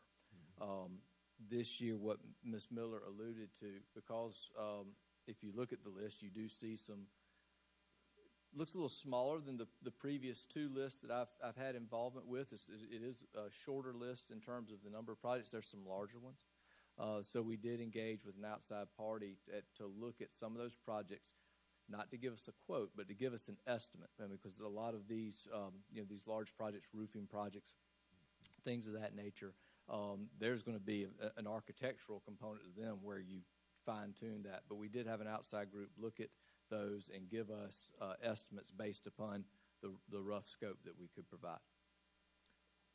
Okay, so let me just follow up a little bit on that. So, like, one thing that I saw several HVAC projects that we have on here. I mean, it's a pretty substantial roof and HVAC project with White Knoll High School. It's almost a third of that budget. But I guess just from my perspective, from an operations perspective, I know we have somebody doing a facility study for us now, and I just wonder for like HVAC units, are we determining what we need to just based on what HVAC system hollers at us? Or do we look at, you know, the life of an HVAC unit, and this one is at, the life is typically 15 years, this one is at 12, so we need to project to replace it in 3. I don't know if we look with that level of resolution or whether a third party does that for us, but that's why I was asking about, do we have a strategy or a plan that's leading us to the number, or do we have the number and we kind of fit things to the number? That's a little bit more detail about where my question was coming from. Yes, sir. With the specific HVAC proposed project that we have here at White Knoll, those are the rooftop units associated with the portion of roof that we are wanting to replace this year. So in that situation, those two projects happen at the same time. When you're replacing the roof, that's the time to address the HVAC system. Just to piggyback on Mr. Rice's question, is there a time urgency on that one such that if you were to delay to replace that, then it would create bigger costs in the future? Is that, I mean, it's under a must to do, so I'm assuming it needs to be done now, but I don't want to make an assumption. I wanted to verify. Yes, ma'am. It's Mr. Jett, maybe if you'd move to the microphone in case this answer needs some more technical explanation. This is original to the school, so this is 25 years old. So it is quite old, and it is at end of life. Because if you look farther down, you see that we're not addressing the entire roof to try to get this fit into the budget. And also address other needs in both in operations and in other departments.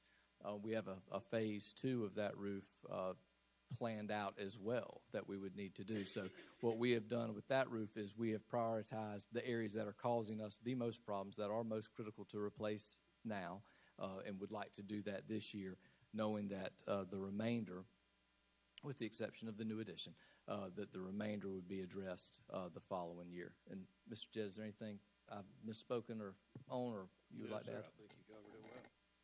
I will add, on our roofing systems, those are usually warranted for 20 years. HVAC, usually we get about 25 out of them. Both of those systems are at year 25 or 26. So, as Mr. Cooper stated, changing out the rooftop HVAC units need to happen integrally, let me mess that up, with the roof, because we have to change roof curbs, electrical requirements change. So it makes sense to do them at the same time. That's why that's such a large project.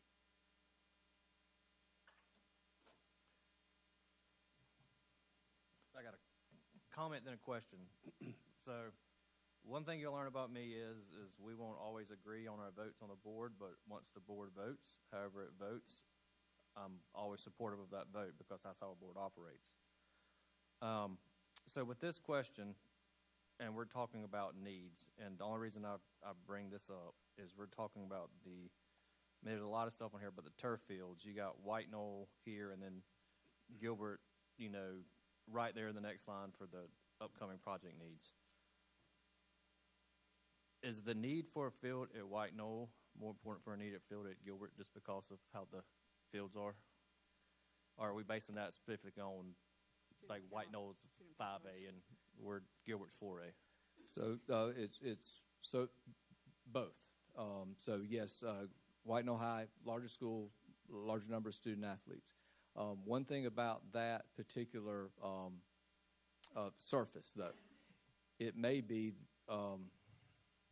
the worst playing surface remaining in terms of the fields, the schools without turf fields. It is a fine sugar sand, and that field gets torn up and chewed up much easier than the fields that are in a little bit of a different geologic, I guess you would say, surface. So we had to do a tremendous amount of work at White Knoll this summer to bring it back up to a playable condition this fall. So I would say yes, sir. If judging just on the playing surface alone, the need is greater at White Knoll just because that field can't handle the wear and tear, even if it was the same number of teams are playing on that surface. Gotcha. Thank you. Yes, sir. I just Board have, Eddie, go ahead. and just one other thing. I mean, without trying to beat every single line, but when I see interactive panels for classrooms, that sounds like that's something for instruction. What exactly is that? I guess what I'm struggling with a little bit is not that we don't have must-do items, but just I'd like a little more resolution as to what is it that we're doing there. So interactive panels, if you go into most of our elementary classrooms right now, you're going to see a smart board on the wall, and you'll see a projector, similar to what you see in the ceiling here. Instead of a screen, it'll be a board, a white board, but they can interact with it. Over the years, those have not been replaced on a schedule, and so my first week here, one of the first things I heard from elementary principals and from the IT department was, we need to get these panels replaced because teachers cannot teach currently with the interaction that they want to teach with. And so these interactive panels, and a few of our schools have those already. Southlake, when it was built, they were put in there. Last year, Pelion was replaced. And so it's basically bringing these schools into 2025, and they're a little behind schedule if they still have the old technology. A lot of it doesn't work. I've talked to teachers already in my time here. They say, yeah, I pretty much just use the projector to display as a kind of a monitor. So they lose that interactivity that a lot of their programs and curriculum have the capability to do. And in elementary school, teachers really like to interact with the board. They like to get students up interacting with the board. So that's what these interactive panels will do. Does that help? Yes, that does help. Thank you, Ms. Gears. Madam Chair. So I look at the project list and sort of, and my computer just quit, but I look at it in two buckets. I look at like the IT needs and like refreshes and things like that. And then I look at our facility needs, for lack of a better word. When you look back to past 8% capital bond projects, at least one thing that stood out to me is that our technology purchases seem to kind of happen fairly quickly within that 12-month period. We get that done, that money is spent, those budgets, maybe they're not at 100% because I'm sure prices change, but that stuff kind of gets handled. I don't mean it that the facility stuff doesn't get handled. Go with me. I understand construction and stuff like that, especially when you start to talk about the fact that our people are in our schools all day. We can't necessarily replace a classroom in the middle of school. So I know that we're going to have a tail of a couple years on projects on these 8% bonds just by the nature of the type of business that we are and the nature of how construction and upgrades work.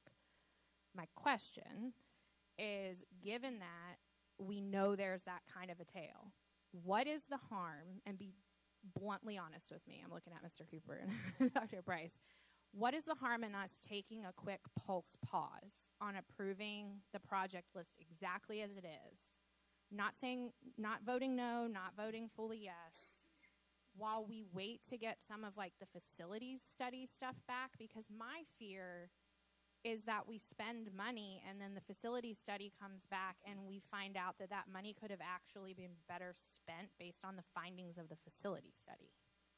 So are there like super critical projects that you could be like, we have to put, because like an HVAC is an example and a roof. I'm sure you've got to get on those contractor schedules. I certainly don't want what has happened in other schools to happen again. But could you kind of parse that out for us? These have to get on the schedule. And technology being maybe one of those. The rest of it, could we pause it on a decision until that facility study comes back? May I? Yes, sir. The projects we came up with for 25B, we had established the critical need for them already. And as soon as funding is approved for those, we have to get to work to start the procurement process, to get contractors on board. Once we have that, we also have to concurrently start the design process. Once we have that documentation in hand, then we We get numbers. We settle on equipment, roofers, whatever we need. In the case of a synthetic turf field, there may be a 4-month lead time after we go through that process. So it's critical on those projects that we have identified as needing to happen next summer that we start the design, procurement, and material lead time process now. And I hope that answers your question. It does. I may not fully agree, but it answers my question, and that's fair. I think we'll have difference of opinion on kind of how you manage funds and projects. I'm sure, like, my husband and I have fundamental differences, so I don't think it makes it right or wrong. I have a fear that we will look back come February 2026 and go, ooh, where's that funding going to come from for this really critical need? And I would just like us to be maybe a little bit more cautious, because we can amend the project list at any time. Is that a factual statement, Dr. Price? As long as the project is in the category that is with the debt issuance, because we do have to state in our debt issuance the type of projects, which is why we also use a broad list in that resolution. But assuming they fall within the same categories, that is allowable. With that considered, in addition to what Ms. Miller says, you may recall that we've had other projects that we've brought back to you previously with remaining funds that have been available from previous bond sales. And as long as the projects had been approved on a list, then we moved forward and kept you informed about those things. But anything new or different would have to come back to the board for approval before any action could be taken. So if in February 2026 we get a facilities report and there's ABC school needs XYZ, and there's a project on this list that we haven't spent any dollars on, can we cross that project off of the list and bring forward the funding for the facility study recommendation? Yes, ma'am. And one of the things that Mr. Cooper alluded to, along with Mr. Jett, is they've been doing the walkthroughs along with the facility study group. So they've used those conversations to identify projects that could be addressed now that are most urgent with the funds that we know are available through this. The largest one that you see on here, someone over here referenced it, is a $10 million project, a roof at White Knoll, which is basically a third. And as Mr. Jett was explaining, as soon as it gets approved, they've got to get to work on procurement and drafting plans. That's correct.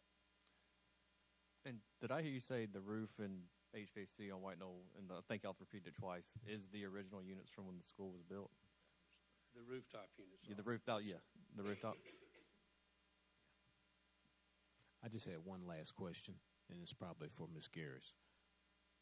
E-rate, what is that? E-rate is a federal program that basically subsidizes school districts and libraries to help with connectivity. And so typically under capital, we would look at purchasing things. Like the last thing we did with E-rate was, and we're still in progress of finishing, is changing out all our wireless access points in all of the classrooms and all of the buildings and schools. It can be switching. It can be anything that's tangible can qualify as an E-rate purchase. And so this money helps us to buy that, and then it's subsidized through federal money. But it's a very specific criteria. We can't just go by devices under E-rate. It has to be for network connectivity. Okay, for learning. And Ms. Garris, I'd like to thank you for your first kind of official meeting, getting stuck in the fire by us. And also I'd like to thank Dr. Price and Mr. Cooper. I think getting the updates, every 2 months is going to be a big help. I think that's something that's been missed, and I'm glad we're moving forward with that. So we'll be constantly having the information to see how things are going.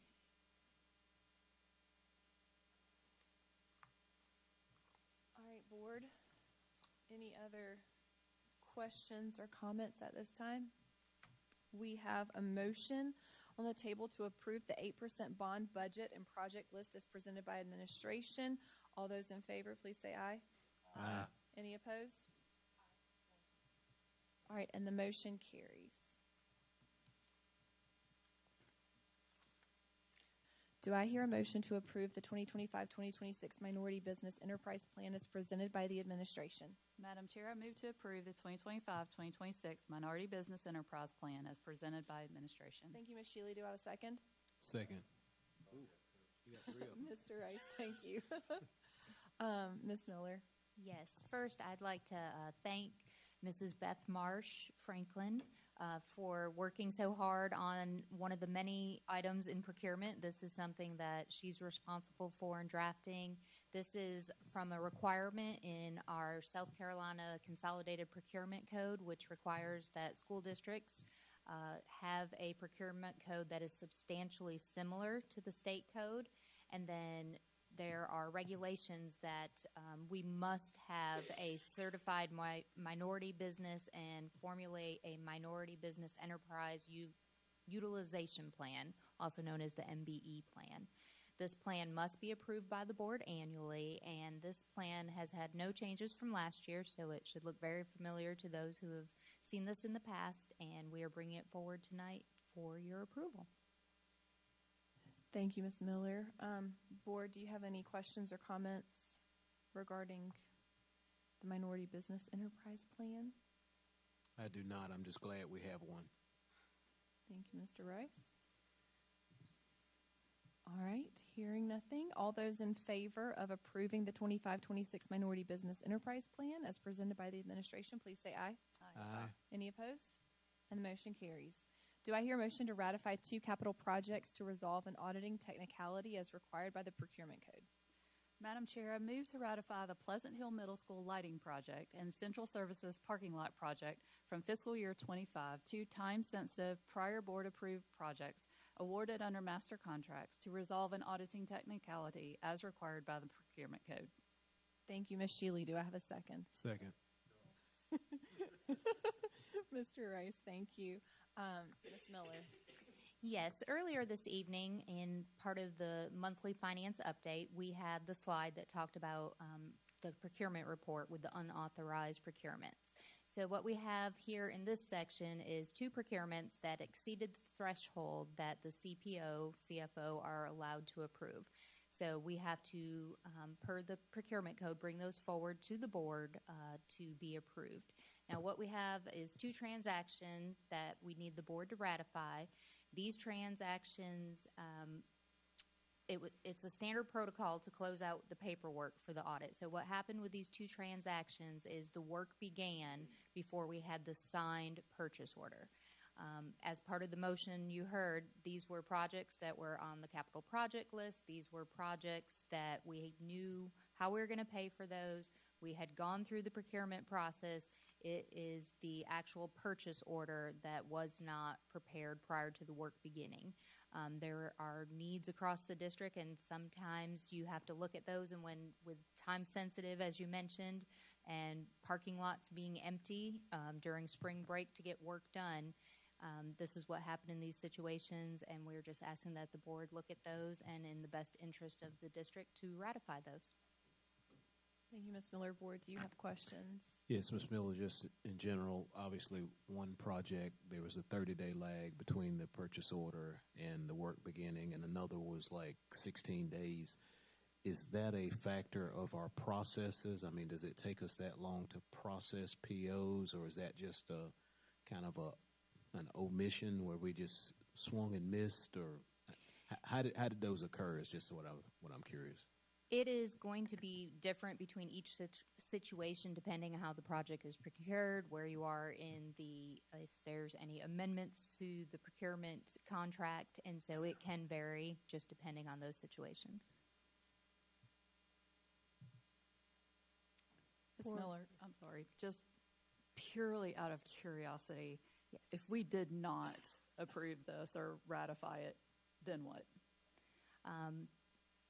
From an audit standpoint, if this got selected for an audit selection, they would look at that and say we did not have good internal controls to identify items that come across that need to have proper documentation and follow the procurement code. Thank you. Was there a control, that internal control that wasn't followed or that slipped through the crack or maybe needs to be looked at? In this situation, I do not think there was an internal control. Again, I think it's the best interest of the district, and it was a time-sensitive matter for both of these projects to get those completed at the right time for the district and the best interest of the district, and it was just a simple issue of having the paperwork that needed to be done to move forward with that. So kind of like it's better to ask for forgiveness than permission. Is that what I'm sort of? Again, these projects were approved in the capital project. It's not Right. like somebody went out and said, Spent you know money what, that you let's weren't go supposed to ahead and spend. we just I want to get it. redo the Yeah. parking lot here. No one's going to notice. Let's Right. just sneak it in and get it done. Right. Everybody was They'll fully never aware know. of that. There's definitely good reasons that we needed to have this parking lot completed. Perfect. Thank you. I guess I'm not so much on the school lighting, but on the parking lot, I am kind of having a problem with the amendment was executed on April 1st, and then it took 27 days to issue a PO. Is that, I mean, that shouldn't be a normal PO turnaround time. One thing that was in that period of time, sir, was the spring break period. So we had about 11 or 12 days wrapped around there with the weekends with that. It was in between.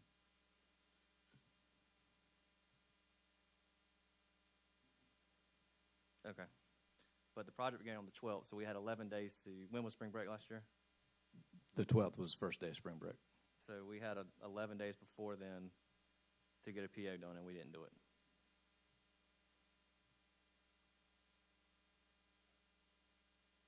We didn't have one signed by then, no, sir. Okay, thank you. All right. Board, if there aren't any other questions or discussion, all those in favor of ratifying 2 capital projects to resolve an auditing technicality as required by the procurement code, please say aye. Aye. Any opposed? And the motion carries. Do I hear a motion to approve the recommendation of the administration to execute the necessary documents to grant a utility line easement to the town of Pelion in front of Pelion Middle School for TMS 01170001059 as noted in the exhibit? Madam Chair, I move to approve the recommendation of the administration to execute the necessary documents to grant a utility line easement to the town of Pelion in front of Pelion Middle School for TMS number 01170001059 as noted in the exhibit. Thank you, Ms. Shealy. Do I have a second? Second. Thank you, Ms. Flashnick. All right, Mr. Cooper, can you? Yes, ma'am. This is a standard request for a utility line easement. It is at the corner of Fish Hatchery and 178, right there on the corner of Pelion Middle's campus. Joint Municipal Water and Sewer manages the water system for the town of Pelion, and they are upgrading their distribution system. So operations staff has reviewed the easement. It caused us no operational issues, so we're requesting we be allowed to grant that easement to the town. Thank you, Mr. Cooper. Board, do you have any questions? I know we were kind of updated on this a little bit in board calls, so thank you, Mr. Price, for that. All those in favor? Aye. Any opposed? And the motion carries. All right.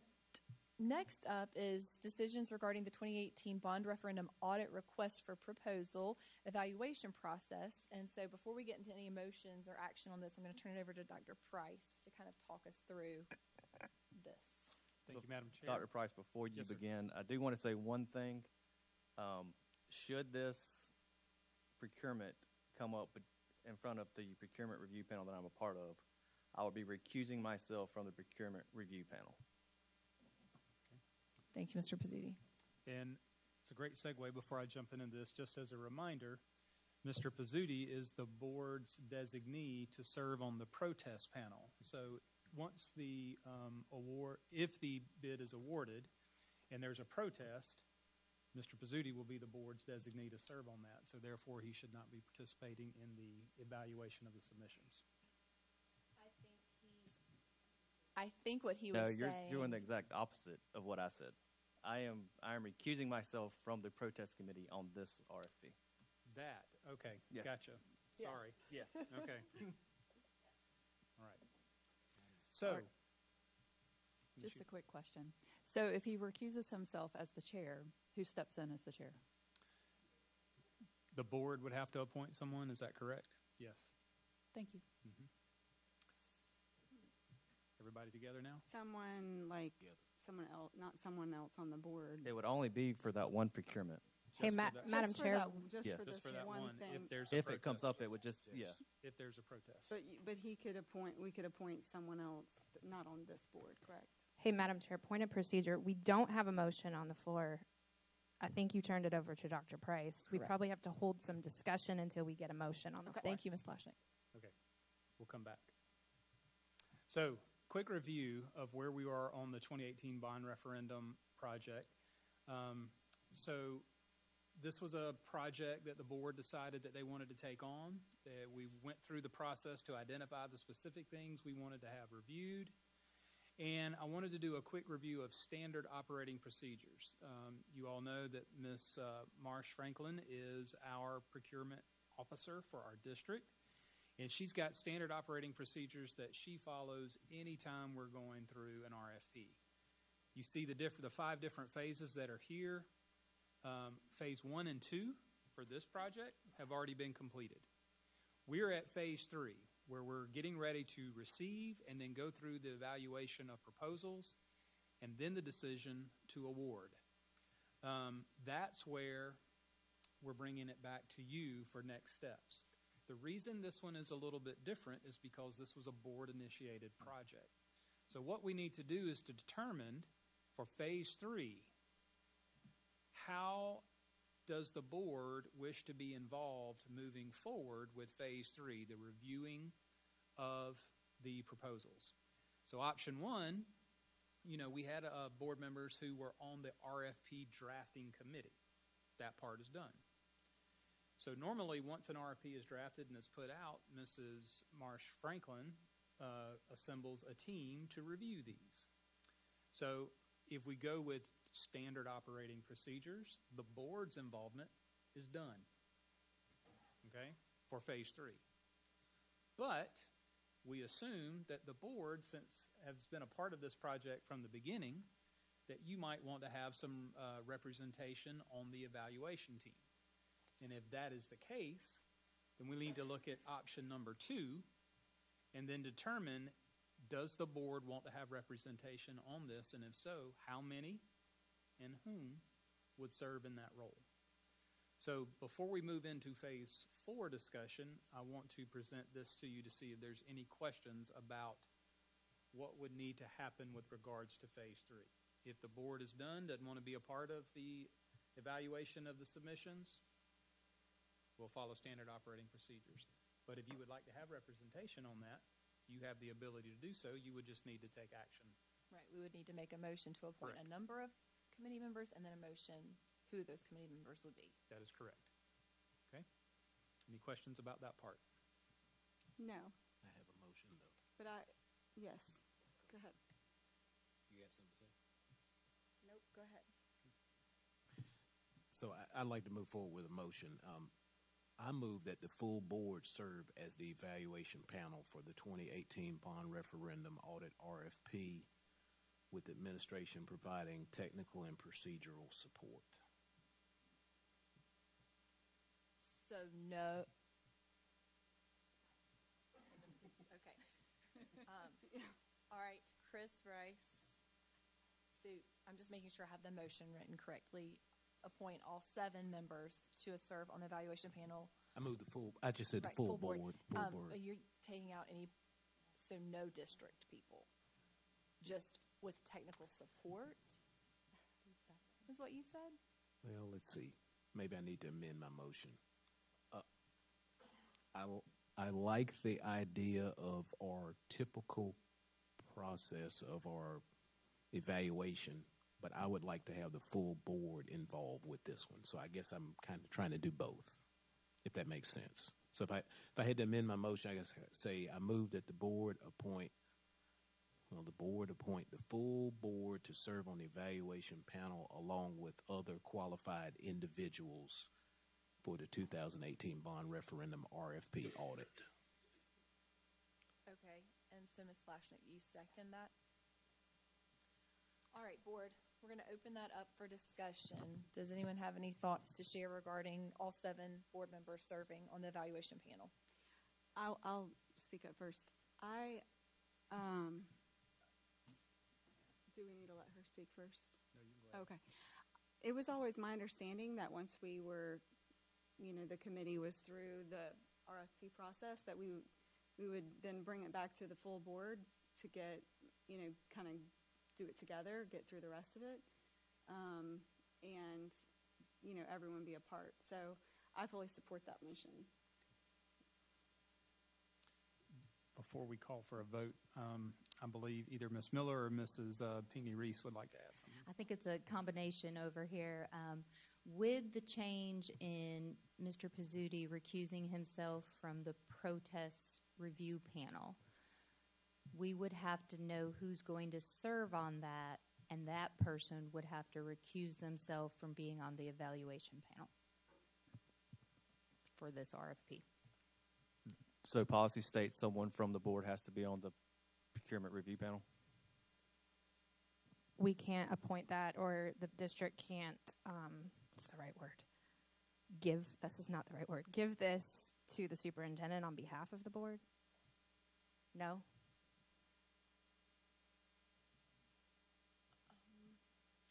No, ma'am, you can't. The procurement code that the board already approved, that's been approved by the state, explicitly states that a member of the board will serve as the chair of that review panel. But it also states that if there's a thing of conflict, they would have to recuse themselves. It does. So we're in advance, right? So we're talking about it in advance. And so if the intent is for the full board to serve as the evaluation panel. Okay, but I've already worked on the RFP, okay? And by working on that, I really should not be on a protest committee for an RFP. I know you have two types of protests. You can protest the RFP and you can protest the actual thing. But I can tell you in my line of work, if we've done any work on the RFP, we don't serve on any protest panel. So is that a district policy or a policy that's different from how most people in state procurement act? So Ms. Marsh and I discussed that. So the protest against the actual RFP, that period will have closed by the time there's a protest regarding the actual award. So, Mr. Rice, your motion Yes. for the 7 people, and I understand what Ms. McCown was saying about the whole board coming back, but even if this evaluation panel comes up with a decision, it's my understanding that under Phase 4, then that evaluation panel would bring those results back to the board, and the board would render a decision. So that's already going to happen, all of us having a say in it. Madam Chair? Yes, ma'am. I don't know who to direct this question to. I will direct it to Dr. Price. I feel like we might have a couple policies in conflict with each other, so we probably need to take a vote to choose to suspend our policy on a particular policy. Like, we have a policy on committees. That policy, it's BDE. It explicitly says that the board will act as a collective whole to make decisions, evaluate things together. So we really can't give a committee any authoritative power, even in evaluation. Right, and I think that's what Dr. Price was saying, that we would appoint members, but then it would all come back, like the panel's suggestion would then come back to the board to actually make the final decision. But I think the board needs to be involved in it. So I think we just need to we need to figure out how to make a motion to suspend our policy in a single instance. Can I share just an opinion while we're noodling all of this? So I do tend to agree that maybe using the whole board is a lot of cooks in the kitchen as we're evaluating something. I like the idea of having a couple of folks appointed to go through the details and to make a recommendation back to the board, kind of like we did with the RFP process. And then that gets around all of these conflicts that we're kind of bringing up tonight. However, that being said, Mr. Rice, I do want to understand your thought process behind the entire board being involved in the entire process of doing this comparison evaluation, rather than a couple of folks making a recommendation to the full board. Yes, I'm glad you asked that question. So from my thought process, This is the 2018 bond referendum audit, which affects our entire district. There has been some discussion about some of the people who were maybe being involved in the RFP, board members who were involved in the RFP, also being involved in the selection, almost with unchecked power to say, hey, I like this vendor, I'm going to bring this vendor in. You know, we've already culled it down to a few projects. Now we'll cull it down to the evaluation panel. I guess where I was thinking is it might be helpful to have a historical context of the people who were involved and additional members of the board who were not involved with any of it to have that full board make that evaluation. Now, obviously, we got to work through some of the issues as far as somebody having to recuse themselves if we had to serve on a protest panel. But I guess I was thinking in this particular case, because it is so central to what we do as a district with a referendum audit, I wanted more cooks in the kitchen for the evaluation versus just the committee went off and decided what needed to be done. So one comment to that, and I'm going to go ahead and just bring you into this. So when y'all were having your subcommittees, it's a public meeting. So we were all able to watch and see the documents that occurred. And I called you, and we had conversations because it's a public meeting. Right. And I think probably other conversations occurred even without people on the committee. So I think those dynamics will still occur. If I'm not a part of that subcommittee, I'm still watching, I'm still calling, and I'm going to share thoughts. So I still feel like I'm involved, but we don't necessarily have to be sitting there at the table at the same time. We are all invested in this. And at the end of the day, I'm going to be looking at all these materials, and if that subcommittee makes a recommendation I don't agree with, as a part of the board, I can vote against it, and the folks have to go back to. Ms. Shealy, can we get an answer, though, on that policy BDE? Because it says board members will receive the same information, explore options, and make decisions together. The function of special committees will be fact-finding, deliberative, and advisory, but never legislative or administrative. So I don't think by policy we can create a committee to evaluate the RFP unless we take a vote to suspend our policy in a special situation. But I'm looking to those that can more legally answer that question. And I'll give it a shot. So with this option, number 2 here, the group that's going to be part of the evaluation panel is not making the decision. They're reviewing all of the submissions, and they're using a rubric and a performance scale to apply scores to the different components of the application that has been submitted. Then comes the process of awarding the successful applicant. And in our case, we have a procurement officer with all other RFPs. She handles it from there based on the input from those who are on the evaluation panel. In this situation, it would probably be advisable to bring the recommendation of the evaluation panel back to the board as a whole to then make a vote. So the vote, the decision wouldn't be taking place while they're reviewing the proposals. So we're saying that we don't think that scoring an RFP is an administrative function. I'm just making sure I'm just wondering if we're better off to cover our bases by at least suspending it, even if we go with 3 board members or 4 or 2, because I just worry that the policy is out of line. Correct me if I'm wrong, Ms. Miller, because this happened before I was on the team, that a couple of years ago we went through an RFP for a new financial audit firm. We had board members who served on that evaluation panel. Before anything was awarded, it was brought back to the board as a whole for them to then take a vote on. The specific details were discussed in executive session to protect the identity of the businesses that applied through that process, but that was an allowable activity. This would be similar to that as long as in option 2 right here for phase 3, the decision is not being made at that point. If we're going to have any board involvement at that part, then phase 4, which is the award, should come back to the board as a whole to take vote in public so that proper discussion can be had. I guess the only difference is we didn't evaluate the firm. There was only one firm that threw their name in for that. For the earlier process, the Right. financial audit firm. For the, yeah. And we didn't evaluate them, right? We just discussed it and brought it to the board.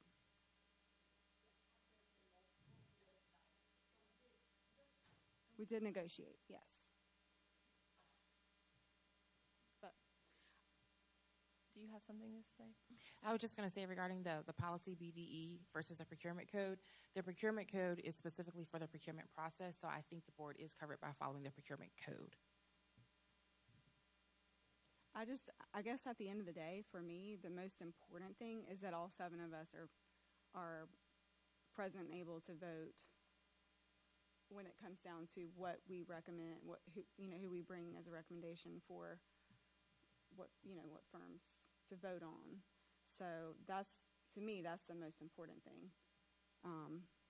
I just thought it would be nice to involve some of the other, because I still want to be on the evaluation panel, I'm just going to say.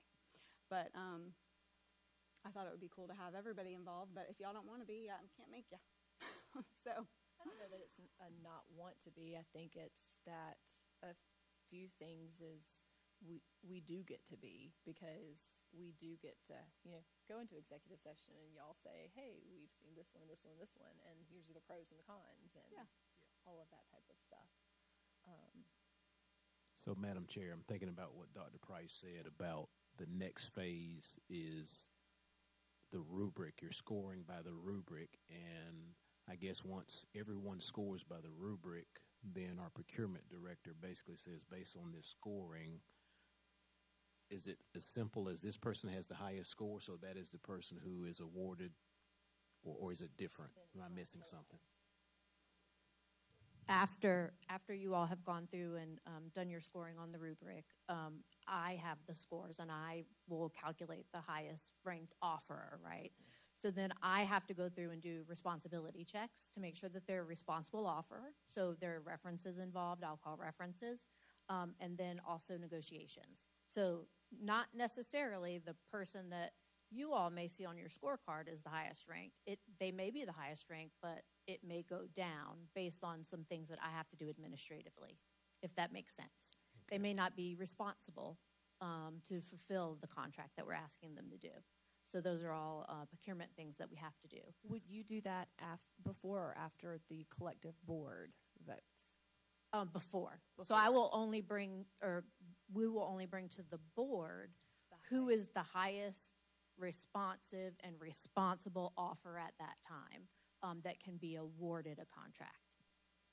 So we won't be voting on like person A and person B. We'll just be voting on one, yes or no. Yes. Okay. Yes. Okay. So I'm not. Let me gather my thoughts for a second. So I'm not flip-flopping exactly from where I was going, but I think with additional information, in a way, you could have your procurement panel with no board members, if we chose to go that direction, evaluate, score, give the rubric, you do your responsibility checks and so forth, and would come back and say, this is the one that is who we look at. And then the full board now is back in play as to what do we want to do with this one that was selected through that whole panel. Correct. Okay. All right, I'm more clear now.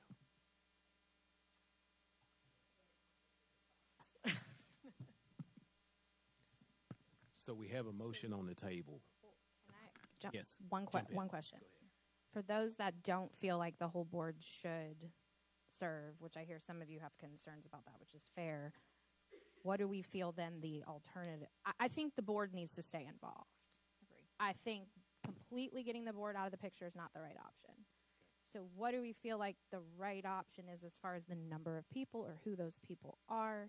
Because I appreciate the spirit of what Mr. Rice was trying to do. I think there was some discussion that maybe some people wanted some input. And so I think that was the spirit and the nature of where it probably came from. I agree with what you're saying, and I hear what you're saying, and I'm kind of leaning towards not the whole board on it because the whole board does get to make the final decision. My gut is not a quorum, so my gut is 3. But again, we do have a motion on the table.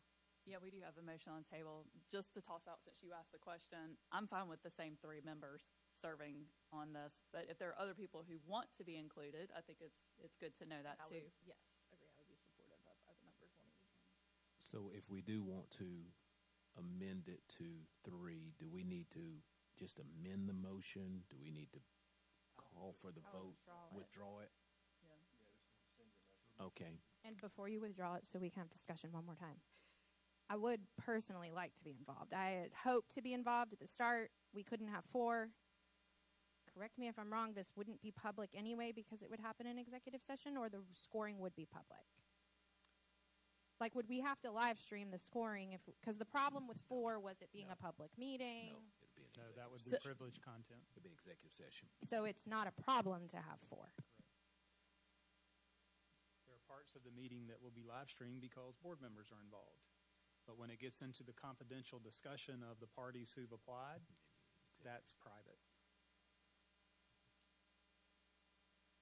Okay. You can keep your motion. You could Well, so I like, okay, now it's make it voted down, but no, here goes. So I'd like to amend my motion to say that, let me go back. I move that the board appoint 3 members to serve on the evaluation panel along with other qualified individuals for the 2018 bond referendum RFP audit. And do we need to include who the 3 are in this motion, or is that, oh, got it. Second, So but that's it. thanks for kicking me out, Mr. Rice. Appreciate it. No, I was going to do, well, so we're talking motion. I amended my motion. The thought, I hope I'm, motion, do a second, and we can discuss. can we get a second and have a discussion? Yeah. Okay. Okay.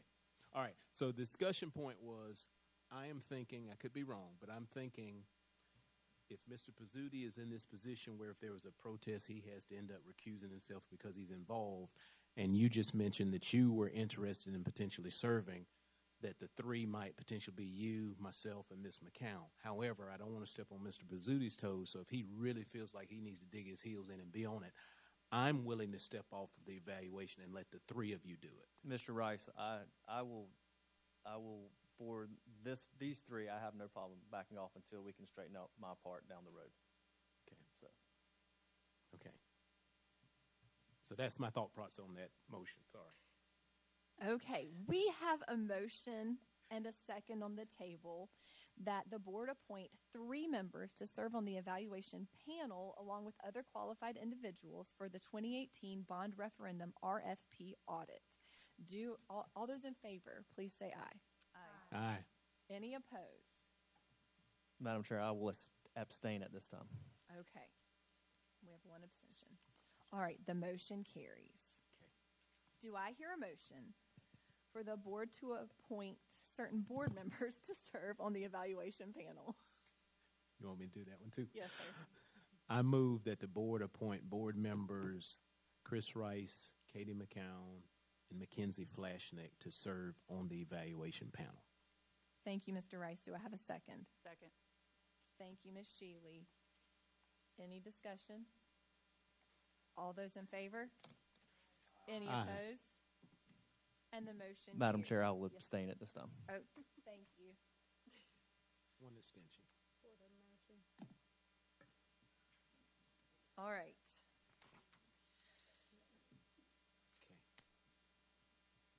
Okay. Still me. Still me. Okay. Ready for phase 4? Yes. Phase 4. Hopefully, with all the discussion that we just went through, this part will go a little bit quicker. Since there are board members that are participating in phase 3, option 1 would not be appropriate to let the standard routine run its course and Ms. Marsh award the bid.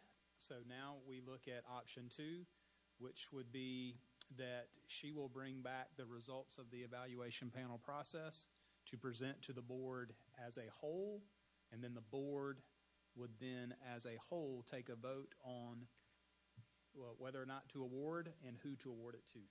So if option 2 is selected, which now it should be since board members are participating in phase 3, the board will need to take action to utilize this process. So with that said, do I have a motion that the board hear the results from the evaluation panel and render a decision on the issuance of the award for the 2018 bond referendum audit RFP following the evaluation process? So moved. Thank you, Ms. Flashnick. Do I have a second? Second. Thank you, Mr. Rice. Any further discussion? All those in favor? Aye. Any opposed? Any abstentions? All right, Mr. Pizzuti. The motion carries. All right. Do I hear a motion to approve policy First of all, thank you, board, for your discussion and your work through that. I know it was a lot. Thank you. Do I hear a motion to approve policy IG, curriculum development, adoption, and review?